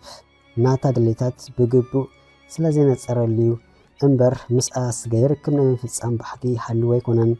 ማለት ማዕረ ክንድኡ ሓረፍረፍ ዝብል ኣይኮነን። እዛ ጓል እዚ ኩሉ ፈትያትን መጽያ ሰብኣይ ኢኻ ትኸውን ትብል ነይራሙ እንታይ ዝገብሮ ክብል ጸኒሑ ኣብ መወዳእታ ግና ኪደ ሓረ ደቅስ በለም። ንስኻ ኸ ኣይድቅስን ዲኻ ምስ በለቶ ኣበይ በላ ከይተረድኦም እንታይ ዝድንዙዝ ኣበይ ይብለኒ ዝበለታ ትመስል ብውሽጣ ኣብ ድሌትካ በለቱ። ኣብ ድሌትካ ክትብል ከላ እንታይ ማለት እዩ? ኣብዚ ኮፍ ኢለ ዘለኹ ሳሎን ዶ ዋላስ ኣብታ በይነይ ትማል ዝሓደርኩላ ክፍሊ እናበለ ሕጁን ምርምሩ ቀጸለ። ጸኒሑ ሕለፈ ድሓን ደቀሲ ደኸምኪ ኸትመስል በለም። ሃራይ ሚኪ ሓወይ ድሓን ሕደር ኢላ ተሲኣ ኸደት። ድሓን ሕደር ካብ በለት በይናኻ ደቅስ ማለት ኣብ ዝብል መደምደም ታበጽሕም። ንሳ ሕልፍ ኢላ ኣብቲ ትማል ዝደቀሰትሉ ክፍሊ ደቀሰት። ንሱን ጸኒሑ ናብታ በይኑ ዝሓደረላ ክፍሊ ኸደም። ግና ድሌታታ ስለ ዘይነጸረሉ ድቃስ ፈጺሙ ክጠልሞ ይተርአየን። እዚ ኩሉ ትኬት ቆሪፃ ነፋሪ ተሰቂላ መጽያ በይና ክልተ ለይቲ ክትሓድር ምዃና ብዙሕ ከም ዝሓስብ ገበሮም። ኣብ መንጎ ሸፋሕ ሸፋሕ ዝብል ድምፂ ሰምዑ። ኣንታ ናብ ሜዳ ትመጽእ ዘላ እናበለ ግና ናብ ዓይኒ ምድሪ ገጻ ኸደት። ሸይና እውን ናብ መደቀሳ ክፍሊ ኣተወት። أمتى فتوني عاتي بلم بساب حجي زلو سكفتو ليتتا كيم مالك يترفين ورم أقرتا كسأما كلا زبالتين ملك دا يكونن خالدو بلم اللي سوخا أوه سبب سقيدو يدكس ناقري مزق فاتيا أفكيرات من دا مزيا ناتي انتخون عبيدو خدنيو يركبلي سلازي لومي ليتس كبليه نتصبحتنا زخون ملكت مسترئني شؤون يركبلو أمبر زي قربان زلو سلازيفتون دي والاس انتاي كأكت من ويقود النابلة زعان حاتيتو عراقيزو قاسمو زدكس مس نفسو أب موطاراتو كابتو زلو كنتات سلو مس مساخي زحادر انتا زبلا مسحاشوم أمو حرق انتاي لاتو يدكس انت زي خنونا دليتاتا سلازفلت أبتا زلوا مدكاس مسحاشوم أيكون مزبح دما أيكوني قد حقي كمزوم دليتاتهم بحيلي كتكبرو زفتنو سواتون سلازي كونو نكل بسأقا مستقبلو هانت والز هنا كفت سم عيدل نمست بلكا بفلا أفكار أكون ولا دلائع بحيلي كتجد دايبل كان بسم إتكا تاجو إسكا أبزيد لنجار كم أتاون نقط أب أقداسيو مبا أنا بلا أب حاسب كله رحوا قدي ما يتسمع كوينا ناب كشنا جس أكد كيت سم لبول إلى نبور حرمت أتزقل أنت يو كم مدك أسيا عصر تجزيز تسأزلو أتامس أن دا تلنزل وي تكليت النابل كله ما يستيا ناب كفل أتوت هجس مصنيات لنزله أبزول مدامرتا مود أتو بسحمو كاب أراتو تسيو معاصو كفلو كافيتو أس النابلة نام مدكسي كفلا جسو خدمو نخفتو إيدو نام معاصو جسو سدده زحقوس بسرات أنزا سدتنتهم زي تنقرو ستور مستيرات زحازت حداس متحف فقري أب جرمن بدراسي دانيال جبرتنسائي نتمرير ناي سهران بحرن قعزو لبيا الناس قرت كلا زي تتصبيتو كبير عم زقات أما قوالن استيتي مودعة أنتاي كوني سامراويتك أبتزتحلالخ فقراوي هوت انتاي وسانة وسن تخون اتاقوال 13 عمتك أم موبايلا انتاي كتريات رخيبا بوليس جرمن سلمنتاي يوم أبقزا سامي مرمرا كايدوم نايتهم بسنك زي مولادهم زغطتا زبزحهم صبح دارك كتحجزو إلى جزء أمس أتوتو وما حد إرسل رجرادك إسا خلا سلفا مسرعي انتاي وسنة نسبيتون دقون جزء انت إنو مخادوت أنك أمانيو كاب زي بلو نحاو إيروب أمس أتو زقبرو جود بحر السجير كان عمتاتاين قبل كان يمزبلوخا انتاي توسن انتاي جيري إداويتك أب جرمن تأسيرو أب سدد من يزبدل زلو أنزان ستور مستيراتن زحازت متحف فقري أب جرمن بزا أدراشا أب كلن حقراتن دحبشا دكوانات كترخبوا وايخم سيدوغنا يكفتون نقفرق دعبلا مبا انتي تبلن تخون تقوين دو تحرقو والاس انقواب دحن مساخاك تصبكا تنحي انا بلا أعمي واستنفسم قوال أبتين تو حدا دربعات السبز دكس أرات حد أقران يوان حد أقران نس أقام زركي حد كيسا نمرات من البات نساون انت أنا دنزوز وديو الزخولون او دالي كاب نروي مسئي بيني نكلتا معالت الزعاك كدك ساني تبيل تحلوم انت خون مكي كدا فريك ألان اتي جازا بأفدقا معالس ومدك أسكفلي رحوا تأطو زولا ميكين عباراز دك أسترحوان ففتسامتم كرئي بحانكو تايتس بنبرم قولن ودن بزيز خون نقرب حدا جازا كدك أسويخ الدوزويل ناي بزوحات حتو اللوم سب نناثر إتو يزحب بتكون وتقنا كلو أمور داتا زتقلل بزيد ليت حدا وغنز خون كفتسام كامزي واليوم بقى عيدلني نعمنت مستولكا سبقناتخا استانا أقامسيلكا قدايكا بحايلك تفتسم كتب قايبل كان عيدليتنو مرجعنو سانيان كتكبر لالكا يكمو بحقي انت حالكا قنا انت دلها كتأمنا فتدس إلواه نحتوخا انت تقبلتو تسبقم انت زيكونو قنا سمعيت كاس لازا حوصكا قنا بحايلة دليتاتكا كتتكبر أيقبان كلام وخان انت يقدشني لوميكي كاب أف معاص أو تماليسو نابم كفلو آتاوه 10 دقيق أبزي من الأجيزي قنا شفح نهرا حواسم أتازا قول انت هي 10 جيزي زتس أزل زيد دكاسيا نعي كمان دكاس كالآت نزلا دلا داعي دليتسن إلا كواتر وآنا مكي ولم شفح إلا كامتي زخرتو قنا أما دكاسي كفلا كتم الله سيسمعن عبيدا أبيلا أنا بلخلو دمس تلفزيون سمعم دكاس أبي وهم على الديو حدش كذا كيف بحال تمالي كاسينا دوبت إلى حضرتن أمنتي من كرا قريعاتشي بكلتي وجن سمعتك هيقول أكوسي كواتر أي كداني إلو أبتحتكو بورتاتيو كدكس فتنم جنا شكورينا قال أبسالون قديفكس دكاس كأثر إيكا إلو دكاس تقوتا أنك مرسل دكاس انتبركا بينك مرسل شتا ماي دعاكم نترفه ويقود بلا داقيمو أعميقو الناس تنفسم سأنحي خاء كخدا انبر انتي دعا أمويلو كوبورتا قليقو نتأقرو نابشاوات وصل دمو وديك أس النابال بمخاد حواش كورت دكاس ديو أبيكي كبل حتى تم ميك هاوي كموتاتيو يقريتا رب الشمس لاني ايدك اسكان دي خابلتهم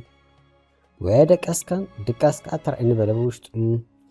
ايدك اسكن رحاويلو ابكونا كفبله كفهم جنا سقطا زوزحيز نبره كلتي يوم سسايقوم يرأي نبرم مستوى كم زي نبره ابشعو بتصيحونا جراز تحاوسي زمسل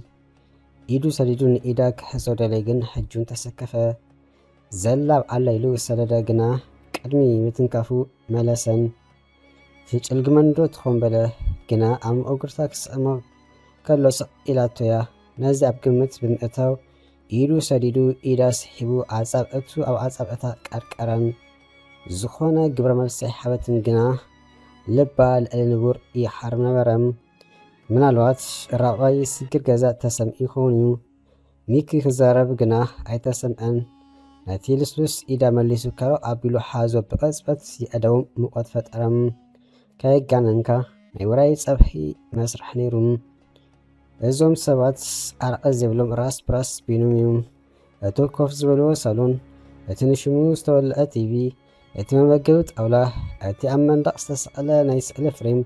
اتريموت كوتاس أبتغزا زلو نبرات مفتسمتهم كريو بحنك أوتا يتصبحلو ماني فلت دفيرا كتموتاي كعلتسن ولا نسو ساني حقنا يقريتا ميك حوي بسانكي دك أسكاس إنكا ولتو كابكام أوغنا كالإيس تطرف أم أغورتو أنت تسأمي مثال أن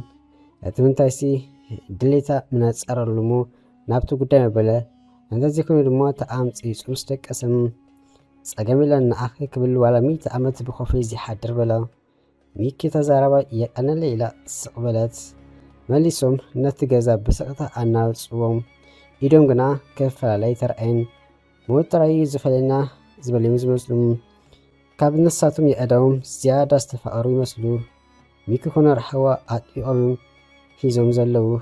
نرحوا دليت زينة أرلي ميكي مسنبسو كمرامر سليحو أنا ميكي دو زبلي زمسل كنفرو أنفيرو أب كنفر رحوا أعلبن أنتي جبر ملسي هيوات خون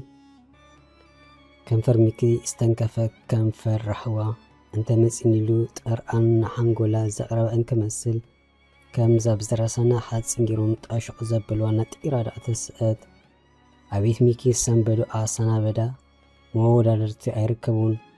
لبوه كاب سفرا وسياسانك نايت جزبون كيرا سماي بس حد خونيهم كمان مسنبادا يقلصونيو انبركا كنفريد يسريدي ولا سك أصل نجر كساب زول كونا كزارب دي ولا سك كل نجر استحاوس يسمسل نسابو غنا بجكا نطيرا تسيادم بال زخون قال كتم لقاي تسمعتن اتا زبل انتي غود ابلم وانا ميكي انتي زبلو زغبرخ كساب زبل كونم تغبارون تتعسى يمسأم بحقي حلوة زيكون السأمة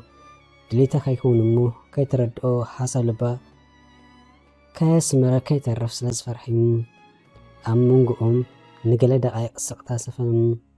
نسا بدوان السدما بكوفو كبح كونا انت كونا أتي كوناتات زبزحو انك مسل ميكي كأي حماس مرساقير دي رحوا بلا بتحو دمسيم كاب دنن بال بزحالفه كتزارو يتسمعتن انت يزغبرو أنا بلبوشتو زي كون انت غيره يقريتام أنس من البات إلي أنا بلا كنا زربو كود أكلو دحان حدر إلى تو نابتي قريفاتو زمسات መደቀሲ ክፍሊ ኣበለት ወይ ሰበብ እግሬን ኢደን ከየክብሲ በዓለይ ኣብ መዋጥር ክኣቱ ምዃኑ ድሌታታ እንታይ ምዃኑ ሕጂ ነፂሩላ ኣሎ። ከምታ ብሰላም ዝመጻታ ብሰላም ንኣዳ ክመልሰይ ብጌጋ ከሙታት ኣይክሓስብኒ ከም ዝመስለኒ ከሙታት ክትፍጽም ኣይደልን እዮም። እዚ እውን ሓደ ዓብዪ መልሲ እዩ። ኣነ እውን ናይ ከሙታት ሰብ ስለዚ ኮንኩ ምርጫ ከክብረለይ ስብዕነተይ ተጠቂመ ብዘይ ፍቓዳ ዝኾነ ነገር እውን ኣይክሓስብኒ ኣኸለ 4 ነጥቢ ምስ ነብሱ ክዘረብ ጸኒሑ ናብ መደቀሲ ክፍሉ ኣትዩ ሃንሳብ ንመንደቕ ገጹ ምስ ጠመተ ከይተገልበጠ ከም ኣይሉ ካልእቲ ለይቲ ካብቲ መጽእ ሓደርም ሳልሰይቲ መዓልቲ ምእንትኦም ዘይኮነትሲ ምእንቲ ርሳ ኢላ መጸት ጊዜ ደው ኢሉ ከም ዘይጽበ ክተመስክር ዝደለት እንክትመስል ሳልሰይቲ መዓልቲ እምባሕ በለቱም ሓደ ሰባት ነርከበልና ብዝብል ክንደይ ነገር ይኸስሩ እዮም። ኣብ ዓለም ሓደ ካብቲ ብዙሕ ዝኽፈእ ነገር እንተሎ ድሓን የርክበሊ ምባል እዩ። ሃወይ ጊዜ ምስ ረፈደ ብኸ ምባል ትርጉም ስለ ዘይብሉ ንወለድኻ ንምድዋል ጽባሕ ትብል እንድሕሪ ኣለኸም ደውለሎም ምስ ሓወኻ ተባዒስካ ክትጠረቆ እናበልካ ነግፈርቅ ትብል እንተሓሊኻ ህጅው ኣሎ። ዘይተወድአ ስራሕ እንተሓሊካ የርክበለይ እናበልካ ተወንዝፎ እንተሓሊኻ ሕጂ ስራሕ እዩ። ክትበጽሖ ዝመደብካይ ቦታ እንተሎኪ በጽሓዩ ክትረኽቦ ተሓስቦ ሰብ እንተሎኪ ድርከቦ ብሕፅር ዝበለ ዘርዝራቱ ብዙሕ እንዲዩ ግና ጽባሕ ንግሆ ብኻ ኢሉ ከም ዘጠዓሰካ ትፈልጥ እንተኾንካ ወይ ከም ዘጠዓሰካ ፍሉጥ ስለ ዝኾነ ጽባሕ ዝብል ነገር ኢልከም ኣብ ሰዓቱ ግበሩ እምበርከ ሰዓት ክረፍድ ስለ ዝኽእል ሽዑ ከም ትጠዓስ ፍሉጥ ስለ ዝኾነ ረሓባ ብንግሆ ተሲኣ ቁርሲ ኣዳልያም ኣብ ሳሎን ኮፍ ኢላ ምስ ሚኪ ኣታ እዛ ጓል ኣይሓዘትለይ ማለት ድዩ እንታይ ጉዳ ከምዛ እሳተ ገሞራ ኮይና ዘይከደት ሕጂ በረድ ኮይና ክትጸንሓኒ እናበለ ምስ ኣፍ ተጠላም ሚካሓዊ ተሲኻ ተሓጻጸበ እሞ ክንቆርስ ብዘሎ ኣስቤዛ ገይረ ጥዕምቲ ቁርሲ ኣዳሌ ኣለኹ በለቱ ንሳ ደዋላስ ማንታ ሓብታ ክሳብ ዝብል ኮነ ከም ትማል ምሸት ዝነበረ ገጻ ብንግሑ ሻንጣ ኣንጣልጢላ ቻይ ያበለቶ ክትከይድ እምበር ቁርሲ ኣዳላ ክትጸንሖ ኣይተጸብየን ወታዓታ እናበለ መዓስ ደኣ ተሲእ ክበላ ኣቐድም ኣቢለ ኪድበል ተሓጻጸብ በለቶ ምስ ነድምቕ ፍሽኽ ክትብል ከላ ሚሂር ዘጸብቐላ ግዳ ሓቂ ምጭውቲ ጓልያ ኣከዳዳንኣ ኮነ ሰሓቓ ኩሉ ነገራታ ፍሉይ ጽፍፍትን እዮም። ለባውን ብዘይ ምግናን ንጹሕ እዩ ግን ድማ ኣሻ ኣይኮነትን። ከምዞም ነገራት ዘውርዱን ዘደዩ ዓይነት ሰብ እዮም። ህራይሉ ከይዱ ተሓጻጺኡ መጸሙ ክቆርስ ጀመረም። ከምዛ ዋል ሓደ ዘይተፈጠረ እናሰሓቐት ክትኣሎ ዝተዓዘበ ሚኪ ኣታ ዛጓል ትጻወተለይ ድያ ዘላ ዋላስ ክሳብ ዝኸይድ ክለማሎም ኣለንያ ትብል ዘላ በለም እሞ ኣነ ዝጓዳ ሰብ ደ ክልተ ለይቲ ኣብ ገዛ ሓዲራ ከላ ምሰይ ዘይሓደርክ ኢለ ወጣት ኢልያ ደ ክንደይ ድያ ዘላ ምሽክልተ ለይቲ ሓንተ ሰዓት እኳ ዘይትጽምም እሞ ኣነ ኣብ ምንታይ እዩ ኣበሰይ ብዝኾነ ከም ድሌታ ትኹን በሰላም ጥራሕ ናብ ዓዳ ትመለስ እናበለ ኩሉ ሚኪ ኣይጣዕመካ እንዲ እዚ ምግቢ በለቱ ማራምበር ጥዑም ኢዲ ባረኽ ኢልና ኣለና ምስ በላ ፍሽኽ ክትብል ጸኒሖም ትማል ምሸት እቲ ንስዓምካ ምስ በለቱ ገና ዝቕጽል ዘረብኣ ከይሰምዐ ልቡ ካብ ሰፈረ ነጢራ ክትውፅእ ቁሩብ ተረፈም ግና ዘረብኣ ከይወዳእት ከወላ ቴሌፎና ድምፂ ኣስምዐት መን ደኣሉ ንግሆ ምድሪ ዝድቡ ዘሎ እናበለት ዘረብኣ ገዲፎም ናብ ሞባይል ኣበለት እሞ ግድን ተኣቢላ ክትዛረብ ስለ ዝነበራ ተዛሪባ መሊሳ ቴሌፎን ኣፀወት። ሚኪ ብወገኑ እንታይ ክትብለንያ እናበለ ይጭንቕ ነበረም። ብኻ ዘይሰዓምክዋ እናበለውን ይተኣስ ነበረም። ወረ ግድን ሓደ ወድን ጓልን ኣብ ሓደ ገዛ ስለ ዘሎ ክሰዓሙ ኣሎም ይበሃል ድዩ? ስቒሎም ይኣሊሎም ተጻይቶም ዘምጽኦም ገይሮም ክፈላለዩ ኣይክእሉን ድዩ? እንታይ ከገብር ወጠምጠም ይብል ምዃን ንኣኣ ክብል ኢለዮም ምናልባት እምበርከ ሰብኣይ ድዩ ዝብል ኣተሓሳባ ከይትሕዝ ማለት እዩ። እምበሪ ይስዓማ ይስዓማ ንኣይ ጉዳይ ኣይኮነን ንሳ እንታይ እዩ ድሌታ ኢለ ከም መራበር በዕለይ ኣብ ወጥሪ ክኣቱ ሕጂ እንታይ ትብለኒ ትኾን? ንምንታይ ስኢምካኒ? ድሕሪ ሕጂ ከይትደግም ወይ ስለምንታይ ኣብ ምስኣም ጥራይ ኣቋሪፅካ ዘይትቀፅል ነበርካ ትብለኒ ዶ ትኾን? ዋላስ እንታይ ኢሉ ምስ ነፍሱ እናተዛረበ ኩሎም የቕሬታ ሚኪ ቴሌፎን ኮሊፋትኒ በለቶ ካብቲ ኣብ ቅድሚ ኩሉስ ግና ፍንትት ኢላ ዝተዛረበትሉ ቦታ እናተመልሰት ዝኾነ ዝሕባእ የብልን ኢላ ከተመስከር ዝደለየት እንክትመስል እያ ኣብ ቅድሚኡ ተዛሪባም ኣብዚ ሓደ ሕቱ ይለኣል እዩ ንባለ ፍቁራት ዝኾኑ ክልተ ወድን ጓልን ኣለዎ ግድን ዘዝተደወለላ እቲ ወዲ መን ምዃኑ ክፍልጥ ኣለዎ ዶ? ምስ መን ክትዕልል ከም ፀንሓት ክትሕብሩ ኣለዋ ዶ? በአንጻሩ እቲ ወዲ እውን ከምኡ ክገብር ኣለዎ ዶ? ናይ ብዙሓት ሰባት ሕቶ እዩ። ደሚርካ ኣጉሊልካ ግን መልሱ ግልጽነት ኣብ ፍቕሪ ኣገዳሲ እዩ። እቲ ምንታይ ሲ መሰረት እምነት ስለ ዝኾነ ንፍቕሪ ኣጽሚዑ ዝሕዞ እምነት እዩ። እቲ ኣዝዩ ከቢድ ዝገብሮ ግና ዝኣመንካዮ ሰብ ክጠልመካ ኩሉ እዩ። ግልጽነት መሰረት እምነት ካብ ኮነ ፍቕሪ ድማ ኣብ ልዕሊ እምነት ዝንዳቕ መንደቕ እዩ። ይኹን እምበር እቲ መንደቕ ኣበይን ብኸመይ ንነድቅዎን ምፍላጥ ኣገዳሲ እዩ። ብሕፅር ዝበለ ኣብቲ ንክልቴኻ ወገን ዝምልከት ጉዳይ ግልጽነት ክህሉ ወሳኒ እዩ። ኩሉ ምስጢር ናይ ገዛኻ ኮነ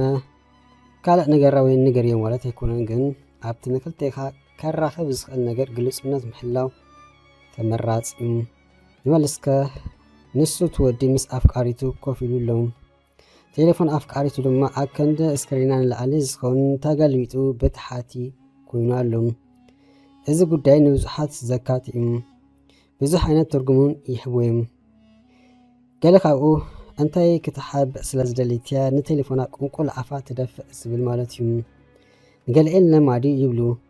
ንገሊአን ድማ ክትሓብኦ ዝደለይት ነገር ስለ ዘለይ ይብሉ።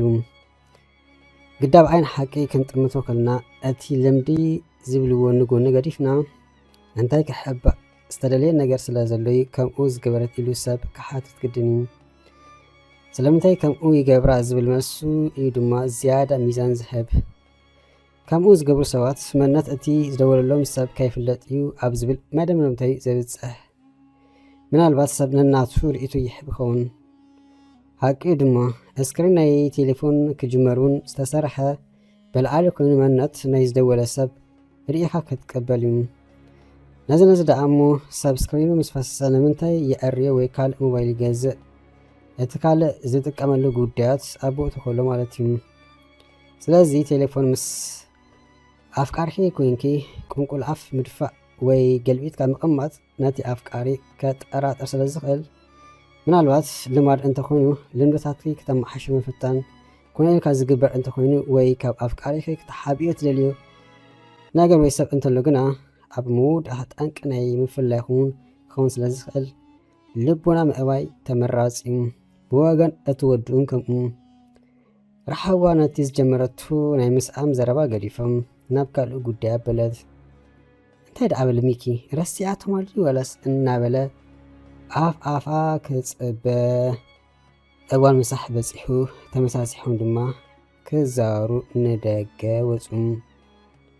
ኣብ ገጻው ናይ ሓጎስ ምልክት ጥራሕ ይንበብ ነበረ። ተሰሓቕ ስእሊ ቤና ኮነ ምስኡ ትስኣል ህለፍ ክትብል ዝረኣየ ተፋሑት ዝበለ ነገር ንዓ ኮነ ንኡ ብሓይሊ ግድን ትገዝኣሉ። ሚኪ ዝታት ከያገረሞ ኣይተረፈን። ክሳብ ዝኸይድ እንታይ ገድሽኒ ዘይሕጎዝ ዝበለት እዩ ዘምስለላ። ማለት ከምዚ ናይ መወዳእታ ሰሙን ምስኡ ይሓሊፋ ክትፈላለ ዝዓይነቱ ናብ ከምኡ ኣተሓሳቢ ወሲድዎም ፍጹም ናይ ኩራ ኮነ ሓርቃል ምልክት ኣይረኣየላን። ሓንሳብ ተሓቅፎ ሓንሳብ ኣብ መንኮቡ ትጉዝጎዝ ነገራት መመሊሱ ከም ዝሸቃል ገበሩም። ሕጂስ ክሕዛ ኣይከኣለን። ስለዚ ሰኣምኩ ዋድያ ሕልፊ እዘን ዝሓልፋ ክልተ መዓልታት ማዕረ ከምዚ ዝትሕጎስን ልግብ ትብለኒ ዘላ ዋላስ እንታይ ይበለም? ነቲ ግዜ ከስተማቐሮ ኣብ ክንዲ ዝግባእ ብሓሳብ ተወጠረ ተጨነቐም። ኣብ ሂወቱ እታ ዝኸበደ ሰሙን ከይኮነት ኣይተርፍን እዮም። ብሓደ ኮነ ሰሓራ ክሰግር ከሎ ከማን ማዕረ እቲ መሪር ከቢድ ምዃኑ ምስ ዘለዎ ወጥሪ ኣይከበዱን። ፈፂሙ ክሕዛ ይከኣለን። ገና እውን ጀሚራ ዝገድፈቱ ናይ ምስኣም ሕቶ ኣለዎ። ግን ዝኾነ ከዓ ኣብ ካፈ ኮፍ ምስ በሉ جميل زيود أخي زرب على كل كيف توزع خرم حن نرس أي إلى الشال قابزتهم ميكي جناك وحط قالوا سلازيك على دجملا الزحالة حالفي إلى أي كتك أي صبو جبركا كتل مسكين يودي أملكت حتى دعا قرفتهم هذا الرجال أنت تبلو 100 كنتال شكم مرة قفتل نيرام انتهي مالتي هذا صبو جبركا ويدما دحر حجي بجيجا كيدقم زيت بلني هاي قال إلو ما أنا بلا أمارر مكان حكيم كامزي نأمزازين زخيسب أبي حتويم ناتهم زي قد شمت أتأزي بلون سوات كنا أزي أبيك أتألع مبرحة جيروميم زي حسبهم جنون نابزي حسبتو قد داون كوستوميك اليوم كابكونا مأنتي ناتا كبراتين دحناتين كتبل أتقو دبح زي بلا أنتخوين آجي حيدا مسلناي متنقطو حبيرا نفسه باستخالة متنت على تفاه كاب كما تزخ الزيت اللي أمسن كالأن كتدحنا اللوام سبقنا قرو ميكي نايكا مقتات السب أيكونن كامتي دقاقي مو زبلو ناقرات أب أيزو مركز داليا فاتسامتو تسابقا أنت زدليت كأب بخبري كمستقبلا بخبري كمالسي حسابهم فلاي حانتو قال نبل ولا حدك حسبت أمينات كامت بزيد اللي تزخون نجار كتبتسمون نوريم نبل بانو أيكون أنت لا تك أيكون لك آخلا نبحيلي زخيدي بالكان بسكون ميكي حوي سلتي كل نجار بتعميز مسكنك بلا تورحوا سمعنا ندور حوا سلاس أمكو حالي كده ولا أنتي بلا سمرارو يزمسل زحقوس بسراتنا أفكرت متحف فقري أب جرمن إنه بلو فقري أب جرمن زر استحداش متحف تمتأكم الله ناي جرمن اللهم دو بحفشان كل جزات خحكو حداس متحف فقري أب جرمن بدراسي دانيال جبرتنساي أب سدت منبر نأكلات كاتراي موساد زيكونه نلبخا نتذكرتات كان مننتك تسكيم كامو قعازيو إذا حداش متحف فقري أب جرمن نتا أب سدت زلو إيرتراو زقاطمو ناي فقري بدهوتات ناي نافقو السمعيتات نتا زي حلل ناي عود دليتن بزقرم أقباب تتأساسر دلدليا فقري أب عدقوانا خمي تعنبب نتا تسأبي مقد سدت سقير كان أب عوت نمبصح انت عينت وشت أو حيلي يدلينا متحف فقري أب جرمن صحف تراي زي كونس ناي نفس وكف سدتنيا هيوت تنصبار مستياتيا زالع لسلسته ميتقص از حزلت متحف فقري اب جرمن نمونان وين مكففال بزي ادراشا رخبنا فقري اب جرمن بدراسي دانيال جبرتنساي سمعنا ندور حوا سلاس أمكو هاريك دخي ولا أنت بلا زمر رئيس مسل أكن تملس كنا حجوس كتو لا مريض نص قطعات قبل سكليو مريض حتى خوات راس لزدلون دليا تكون أبز بالمدم دبتابس منقو من يجلد السقطة سفنم كبر ديتون تخوين وي كبلالات بجسمز خانة ودس غير كفز إما يتفلت يم كام سب مزخانة سب تلالاك تكون تخيليم جن ولو كأكل تقول أنت تكون تفتس إما كمتفتس إما يتفلت يم حفيرة تكون النبر كله بوشتو نخيد دمو جزا بلتهم كابتي آتيوز نبر حسب موسى تساميو حساب كفيلو تتحيزن وصم جناح جنسكون حرك عندي ولا نتسأل إيه كرة ملكت أيرعلان شحكوا بزح أنت تزاربت جناح كورياس كونت قوتي أيرعان إذا مزبطحو كلانا أيرا درارنا مسرح آتوات نعا إلو زدلو صابحي عفرش جنا يزلوم سلازي زلو كبالو سلازخلو كتعرف نجرام يكون مبر بعلي سرح كل كائخات بل سلاز بلتو هالرايلو تسمع كأي صابحي نسا الناس رحت كلا نسو دما أبصار كوف إلو موبايلو يتناقف نبرم كله زجبر جبابيرا كسب زبساسل لا أبتقو كوف بلتمو إسكا موبايلكا جلس ألتات أنت نكري حابني مسبلتو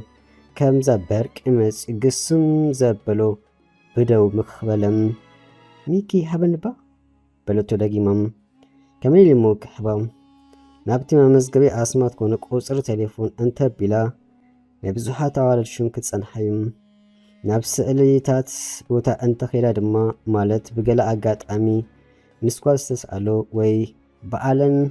ከይበለን ኖርማል ማለት ተራ ስእሊ ዝሰዳዳሉ ነዚ ምስርዓት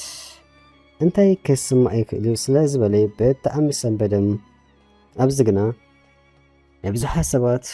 ሕቶ ኣሎ። ሕቶ ክበሃል ከሎ ኣብ ፍቕሪ ዘላ ጓል ኣፍቃሪኣ ስእሊ ስለለይ እንታይ ኢልዋ ክሰድሉ ኣለዋ ዶ ዝብል እዩ።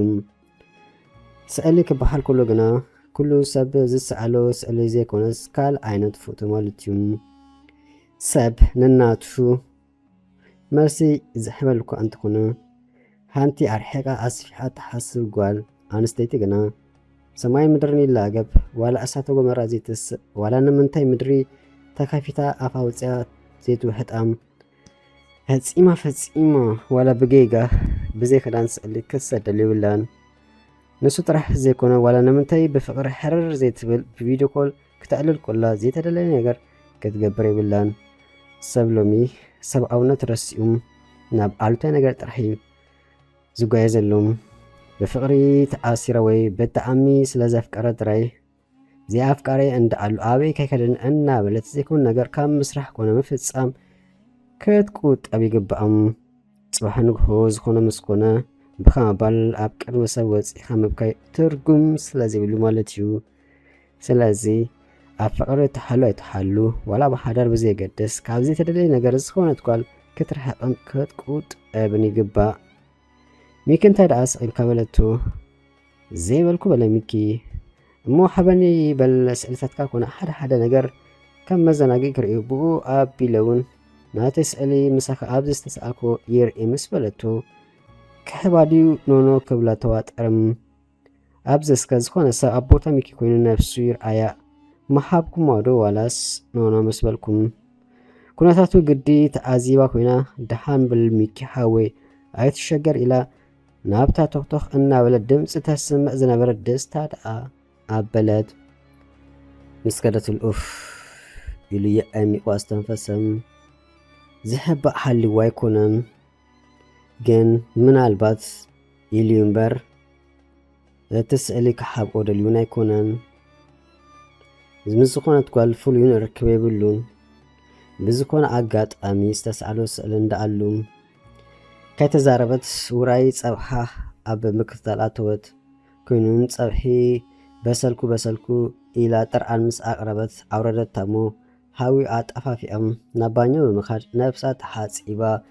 ኣብ ጎኑ መፂኣ ኮፍ በለት። ርሕቐላ ዘይኮነሲ ኣብ ጥቑም ዝገደደ ሕጂ ድማ ግርም እዮ ገዛ ረኸበም መሊሱ ኣብ መዋፅሪ ኣቲልኩም ኮርያ ድያ ዋላስ ኣይ ኮሬትን እንታይ ኮን ተሓስብ ትሕሉ እናበለ ሰብ ኣብ ጥቑ ከላ ክንሳ ብሓሳብ ኣርሒቑ ደኣ ገሽም ካብ ዘለዎ ኩነታት ዝርአት ርያ ዝበሃል እንተ ትብሎ መሓሹም እንተስ ክትክሩ ድያ እንተስ ክትርድኦ ዋላ ኮርነፍነፍ ክትብል ሃዲኣ መወለደት ነይሮም። ግና እንታይ ክስምዓ ይኽእል ዝብል ነጥቢ ካብ ምልኣል ኣዴው ኣለን ሓንቲ ነይራ ንሱ ዝፈልጣ ምስ ሓደ ዝፈልጦ ሰብ ጽቡቕ ምቅራብ ነይርዎም። እቲ ወዲ ፈትዋይ ንሳ ግና ኣይፈቱን እያ ትብል ሓንደበት ሓደ ግዜ ምስኡ ኮይና ኣብ ሞባይሉ ስእሊ እናርኣየት ኮላም ሓንቲ ዝፈልጣ ጓል ሰደደትሉ ስእሊ ማለት ኖርማል ስእሊ ትርኢ። ሕጂ ኣብዚስ እዛ ጓል ከም ዘይትፈትው እያ ትዛረብ ነይሮም። ሓቂ ግና ነቲ ስእሊ ምስ ረኣየት ግን ካብ ብልባ ብጣዕሚ ሓሪቓ ገጾን ዕለት እዩ ተቃይሩ ኮርናፍናፍ ኢላ ድማ ንገዝኣ ኸይዶም እዛ ጓል ትፈትዎ ስለ ዝኾነ ዳ ኮርናፍናፍ ኢላ ዋላስ ንኣይ በዚ ፈትወኪ እናበለ ምስ ካልእ ጓል ስእሊ ይሳደድ ኢላ ድያ እንታይ ፀገምኪ እንተትበሓልሲ እንታይ ኢላ ምስ መለሰት ዘይትፈትዎ እንተኮይና ንምንታይ ናይ ሚእቲ ኣዋለ ስእሊ ኣብ ሞባይሉ ዝሕሉ እንታይ ምልከቶም። ኣብ ሓሳብ ከሎ ሚኪ ናይ ረሓዋ ቴሌፎን ድምፂ ኣስምዐት ሚኩን ሰንቢዱ ካብ ሓሳብ ወፀም ተቐበላ ኣቢላ ተዛሪባ ኣይደንጎይትን እፁ ኣበለት ይሄ ንኣይ ተሰኪፍ ከዲኺ ክብል ሓተቶም ስክፍታ ዘይኮነ ኣክብሮት ናትካ እምበር ንዓኻ በዚ ኣቐሚጠ ብቴሌፎን ዝኾነ ሰብ ክኣልል ፅቡቕ ኣይምስለን ሓቂ እንደ በለቱ ለባም እንዲ ክበላም ሓደ ሰባት ኣሎ ክብረት ሰብ ዘይርድኦም ምስቲ ሰብ ክኣልሉ ተራኺቦም ነቲ ሰብ ገዲፎም ብቴሌፎን ክልፍልፈው ዝውዕሉ ደወል ኣይትቀበል መልእኽቲ ኣይትመልስ ማለት ኣይኮኑን ግና መን ይኹን ብዘይገድስ ነቲ ምሳኻ ኮፍ ኢሉ ዘሎ ሰብ ክብሪ ምሃብ ግን ኣገዳሲ እዩ ዝኾነ ሰብ ከምዚ ዓይነት ነገር ምስ ዝደጋገሙ ነቲ ሰብ ገዲፉ ጥራሕ እዩ ክኸይድ ዘለዎ ዝኾነ ሰብ ክብረት ኣብ ዘይረኽበሉ ቦታ ፈፂሙ ነዊሕ ክፀንሕ ይብሉን ምናልባት ሓደ ግዜ ነገራት ኣገዲድካ ከይፈትኻ ስንኻ ንኸይስካ ትፅመም ክትከውን ትኽእል ኢኻ ምናልባት ኣማራፂ እንተዘይብልካ ማለት እዩ ካብ ዝተረፈ ግና ሰብ እናናኣቕኻ እናዋረደካ ደድሕሪ ዞኽ ምባል ክብሪ ነፍሲ ከም ዘይብልካ ዘመልክት ገዛእ ነፍስኻ በዓልኻ ዘይክበርካያ ድማ ካልእ ሰብ ካብ ክብረካ ማለት ዘይሕሰብ እዩ ትሓሾ ደኣ ሚኪ ኣብ ዘበለት ርሓዋ እተዘወል ልባ እምበር መቃብር ኮይኑ ኣታ ትፅብፅብ ጥራሕ ከይትህሉ ዕዳ ምስ በዝሓኒ ድምር ውፅኢቱ ሽዑ እንታይ ዝኾኑ ኣብ ገጸ ናይ ኩራ ምልክት ፈፂሙ ይንበብ የለን ንሕርቃኑ ከምኡ ኩሉ ብውሽጣ ትሕዙ ኣለማለዲ እናበለ ከይተረድኦ ኣተኪሩ ምስ ጠመታ ይሂዳ ሚኪ ሓዊ ከምኡ ጌርካ ትጥምተ ንበለቱ ሓቂ ዶ ክዛረብ ራሕዋ ምስ በላ ተዛረብ ይሰምዓካ ኣለኹ ብእዝናይ ጥራሕ ዘይኮነ እንኮላይ ብልበይ ዝበለትያ ትመስል ርእሳ እናነቕነቐት ንክዛረብ ቃጠላ መብራህቲ ወላኣትሉ ፈፂመ ክሕዘካ ይከኣልኩን ስምዒትካ ትከዶ ኣግሒድኪ ክትነግርኒ ምስ በላ እንታይ ማለት ከይበለቱ ማለተይ ደኣ ናይ ብሓቂ እንተሓሪቂ ሕርቃንኪ ኣንፀባርቂ ንውሽጢ ከይትውሓጥ እዩ እንተ ኮሪኹን ከምኡ ምሽ ኣሎ ከምዚ ነገራት ክሳብ መልኡ ዝፈስስ ትፀብፅብ ዘለኺ ዝመስለኒ ምስ በላ ሚካይ ወላ ሓደ ዝፅብፅቦ ነገር የለን ፅቡቅ ግዜ ዘሕልፍ ዘለኹ ስለዚ ስኽፍ ኣይበልካ ምስ በለቱ ኖ ብግልፂ እምበር ክንዛረብ ኣለና ሲኢመኪ ኣይወረኺ ወይ ድማ ምሽ ኣሎ ምስ በላ ብዝኾነ ናብ ካልእ ኣርእስትና ዶ ክነብል በለቱ ሃራይ ካብ በልኪ ኢሉ ሸለል ጋበዛ ደራር ምስ ተደረሩ ናብ መደቀሲ ክፍሊ ኣትዩ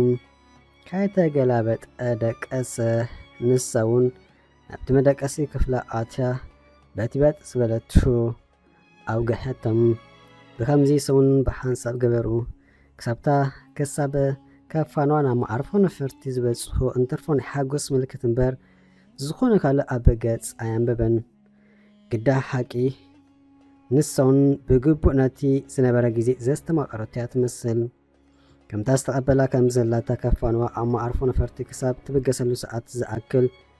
ይፅበ ነበረም ናይ መወዳእታ ስእሊ ምስ ወሰዱ ድማ መወዳእቱስ ቻው ኢላ ኣብ ምእጉርቱስ ኢማቱ ናብ ኖርዌይ ደኣ ተበገሰት ንሱን ደርፊ ዓዱ እናደረፈም ናብ ገዝኡ ክምለስ እናበለ ከሉ ግና ሓንቲ ጓል ሻንጣ ሒዛ ሸበርበድ ክትብል ተዓዘበም زحقوس بسرات ቃንዛ ስደትነቶም ዘይተነግሩ ስቱር ምስጢራትን ዝሓዘት ሓዳስ መጽሓፍ ፍቕሪ ኣብ ጀርመን ብደራሲ ዳንኤል ገብረትንሳኤ ነቲ መሪር ናይ ሰሃራን ባሕርን ጉዕዞ ሊብያ እናሰገረት ከላ ዘይተጸበየቶ ከቢድ ዓመፅ ዘጋጠማ ጓል ኣንስተይቲ መወዳእታ እንታይ ኮነ ሳምራዊትከ ኣብቲ ዝተሓላለኸ ፍቕራዊ ህይወት እንታይ ውሳነት ውስን ትኸውን እታ ጓል 13 ዓመትከ ኣብ ሞባይላ እንታይ ክትሪእያ ተረኺባ ፖሊስ ጀርመን ስለምንታዮም ኣብ ገዛ ሳሚ መርመራ ካይዶም ናይቶም ብሰንኪ ዘይምውላዶም ፀቕጥታት ዝበዝሖም ሰብ ሓዳርከ ክትሕግዞ ኢላ ገዝኣ መሰእተወቶ እሞ ሓፂር ስረ ጌራ ደቂሳ ኸላ ሰለፋ ምስራኤ እንታይ ወሰነ ንሰበይቱን ደቁን ገዝኡን ጠንጢኑ ምኻዱ ጠንቁ መን እዩ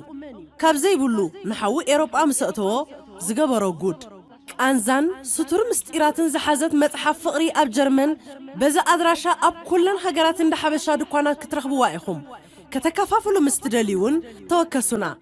ፍቕሪ ኣብ ጀርመን ብደራሲ ዳንኤል ገብረትንሳኤ ነዛ ጓል ኣበይ ዝፈልጥ እናበለ ምሒር ተረበሸም ኣብ ውሽጡ ደጋጊሙ ፈተሻ ኣብ መወዳእታ መን ምዃና ስለ ዘከራ ናብቲ ትኸደሉ ንሳ ዝነበረት ኣንፈት ጣወ እንተኾነ ክሪኣ ግን ኣይከኣለን ከም ፈጣን ባቡር እናተወንጨፈ ከርከባ ፈተነግነም ከም ኣብ ጸላም ዝወደቐት ስመርፍእ ሽርብ ደኣበለት ግና ተስፋ ኣይቆረፀን ኣብ ህይወት ዝኸፍአ ነገር እንተሎ ተስፋ ምቁራፅ ወዲ ሰብ ብጌጋ ተስፋ ቆርፅ ይብሉን ጻልሚቱ ዘይወግሕ ለይቲ ከም ዘይለአና ሓሰብና ክንጓዓዝ ይግባእ። ተስፋ ምስ ትቆርጽ ኩሉ ነገር ኣይስሕበካን እዩ። ብኡ ኣቢሉ ድማ ኩሉ የጽልዓካ እሞ ምንባርካ ትርጉም ትስእነሉ።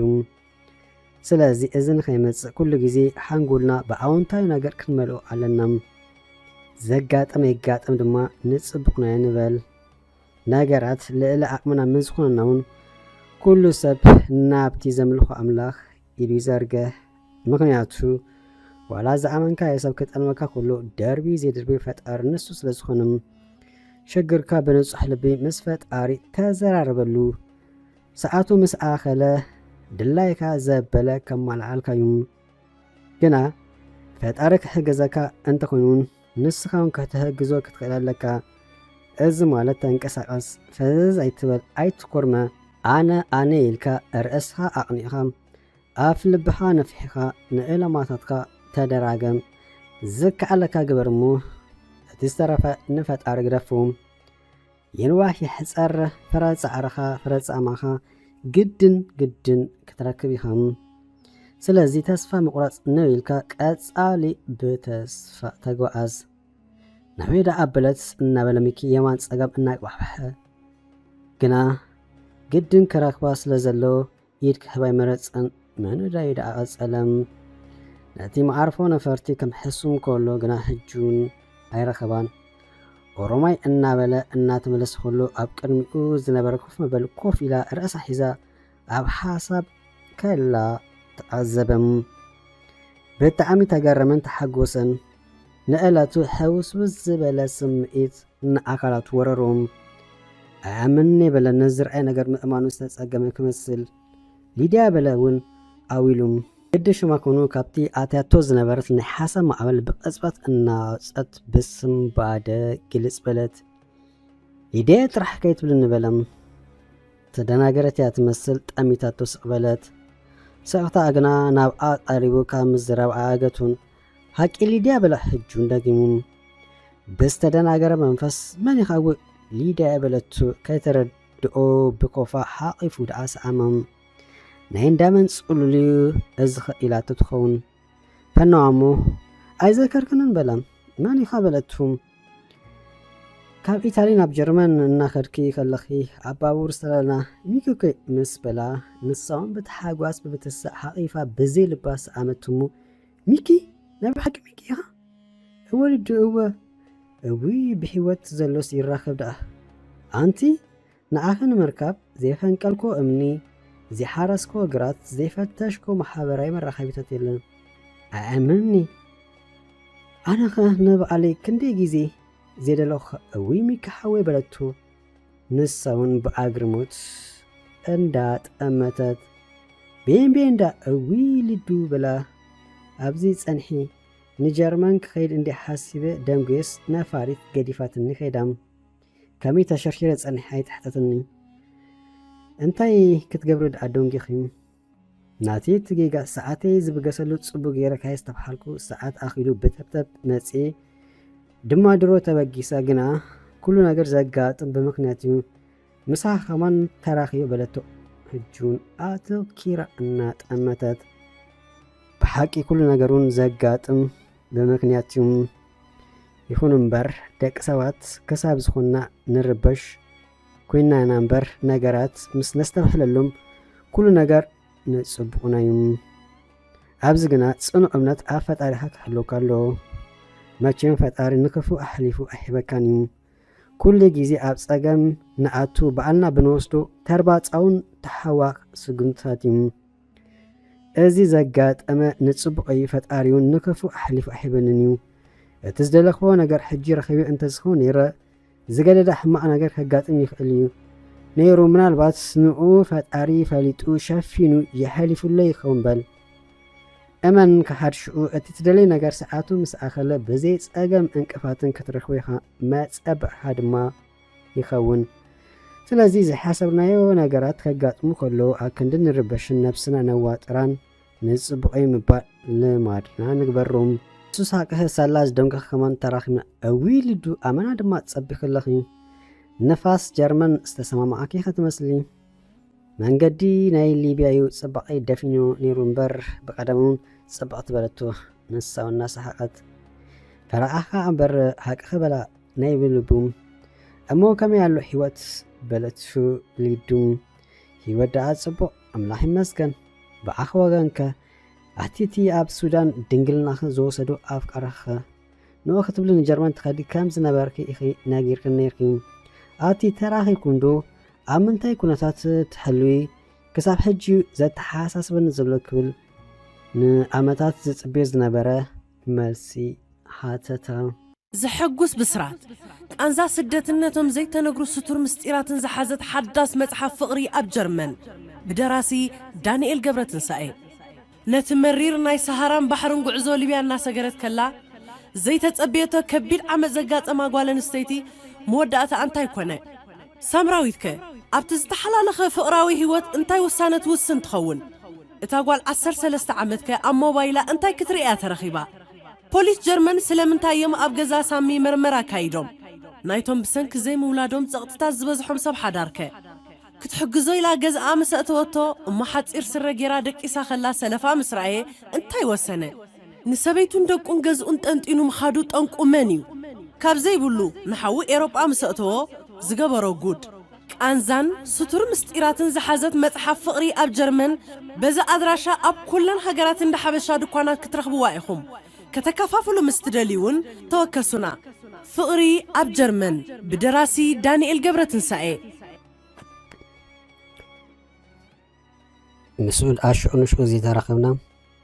أي كابو شاف عندهم وسيدوني بتليفون نوي وان الرقم نيرنم ورقتي مسألة أني جزاي مسحاسكو متسيني نيرجن كم تز حسبكو عايز أنحنن اتزفلت أو أفكار أي زبلوز نبركو كينو أيرخبكون كل نجاراتي تغيروني يبلك أب أفيو درج هلين كسب حجي بتليفون زعل كز نبركو كي يقول أكيلا كسب أزوم عديز قبلوكي إلينبر بك أنا نسخن بفقري نتصل أي مثلني بلني كماي أكالي أنكت كيتو أي تحتني كم سقالو كسب زبلي كوينم حساب بومو كل انت نحاز حبكا يسب كم زيك بلكا كله زحزن زجبت أني تأفيني يبلكا شعبك نزيئا كبلكي إلي متسئي يقول بي سلسكونكو كيت سبيني إلو نخدم كابتاش أم عالتنينو نفسي تسأل بك كل نجر حوسوس إلوني عيبال عيساتي أحبزي همامي باتحنيرم بكندي قادوغنا ترغاقي ناونيم كملاش جميرة إلى أميقا أستنفست ليديم لبو هيبو كسامعات سنحميكي مكناتو أنت يبالم دحر حيوتي بدعيك مرح مستمركو إحي أنت يبدل إليهم زبدل كيو نقري لنقنو أنا نأخذ بك أصبعيكم بك مش قالكي مسكال جميري بطريقة كامزة إلونيم تليفون عزقي كساب زوت على نبيم شؤون نفسي حر نجيريا كتب خمزة اللوام بكا زجبركو جيره كاب حنقولي كوزي على لا وسينا تأوي تبلكم كابش أينو عب نفسي من قبل إياد حبم حجي عب سبق كنا تتلهو أنكو ليس رحي مالتي إلى فشخ بلد يجرمين إذا كله عالمي تبلي كم زين وركس نس بلاميكي هيوت كم زخوني تمحيرم عالم كم يا ترى كبتسأن زجبر لن مسح خبرتشوم أنس أبرفقراي هيوت زيكون أبصرح تمرتي قل أدحيوي كنك أساعد صنحي مسح أنت قنا أب كموتات من قدر لهم مسبلم يسالت أكاميكي حاوي محقر فكبلتشو ناوي كتكدي نأنا يمو غزا حريركي تكتكي قورسكي صباح تخدمس بلم كام زيكون نابتي زنبرتو غزا تماريسا خيرا صباح مستازر خبتاك قداميتي نفاريت كتوغس مخان حبرتوم هرايلو تسماميو قصر تليفون وسيدو تاكسي اسقيلو حساب كفيلو افونامو ناب غزو ابلم دحرس توسنا ساعات ترحوا بسلام كم زعاتو تحبرتومو انقوا بسلام اتخيلو ناي تليفون الالتا اصم نصبحتو قرب بالتليفون إلا تشاو إلا تفانوتو عمنا مزحالا كاي غرمو ترفن أنت كمان الله أكو أنت بلا بزح يتحسون على زي مستداولون كم سأجا ما كردو إك علن كابتاش عام عالتين يوجن بقى أنت دول لا يتقبلوا قلم حندبت اللوت مبالا كاجر ما يترفن كان بقربوا متن دحان دخي دقاك بالصحف الله دحاني حتصار مليسا أسكتت اسكا إلو خاد حرفلتا معالتي دول لا مقبلا بيتهم سلامتا بملأكتي سلال الله ويكاك تملس انت كنا دعلا دحان عبست عما تملس إلو شايل قابزة قوالقنا كتملس أي ترأيتن عبز دليتو تملس إلو سلز قدفة بكامزي كملست عوارح حلفم كم سمتن انت دعا دحان دحكبل داويلو حاتتم شو تقبلاتو دحان مخانا حابيرا قرب أقليلهم تفلاليهم دحايا كافلت من الوقت عدلتن تخون سلزبلا كابش عام عالتي نيوس عدوللان ساقما انت مخانون فتسيما نتسارلون صبق نغرو كمتا نقو عمينا زمسأتو أمنتو كأبرا كمتا زمسأتا مفنو كاليسي ترافق سانت فترلون كترخبو زي مرلا مكنيات انت كمسخونو والا دعاو عيتن قررنبر نسو غنا كمرا ونرون عيدالين وراي هواتو مقباري قدسيلون الانترنت جنبرا ركبهم كساب غزو كم تمسق كوينون صبق نايسون جزي يحلفهم يم سحيقات تسعيوتا استفالي بوحات رئا تازناقي نبلات إلاون أي مسأتن أنت زخو نيرو أنا زي كفلكو إلا واتت أي بلت نيرا أبزخونا نجر كم مفعلون أديو ألتن ناتو غزون كساب تخيد بصفتة تحزونيرا صبحون تزرح قلم بقى عمس أزعى فتاتو آميناتيا مسكدت بحانساب قلوت مبالاغن مخنياتا نسات حد فلتو من الوقت مسأ سلازي حدركال سلازلاتويا إلادو تخون بجاكا كم مرابر انت زيكونو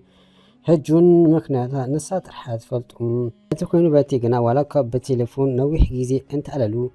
بأكال دز بلن حدثون فقر حلفهم أو فقر حدثون كابونيو مقراف تعاصم دحرق لأمتات تودراويلوم نيروم دحان كم زلاه كم نايك أدما الناس حقات نقرتو زي دحانك انت يدليلو تافانا ركبون أبو تزازمم مخنياتا إحاتتان نساون أي نقرتون نافتو توسينا كتركبو زي دادتلو مخنياتون أي تحساسون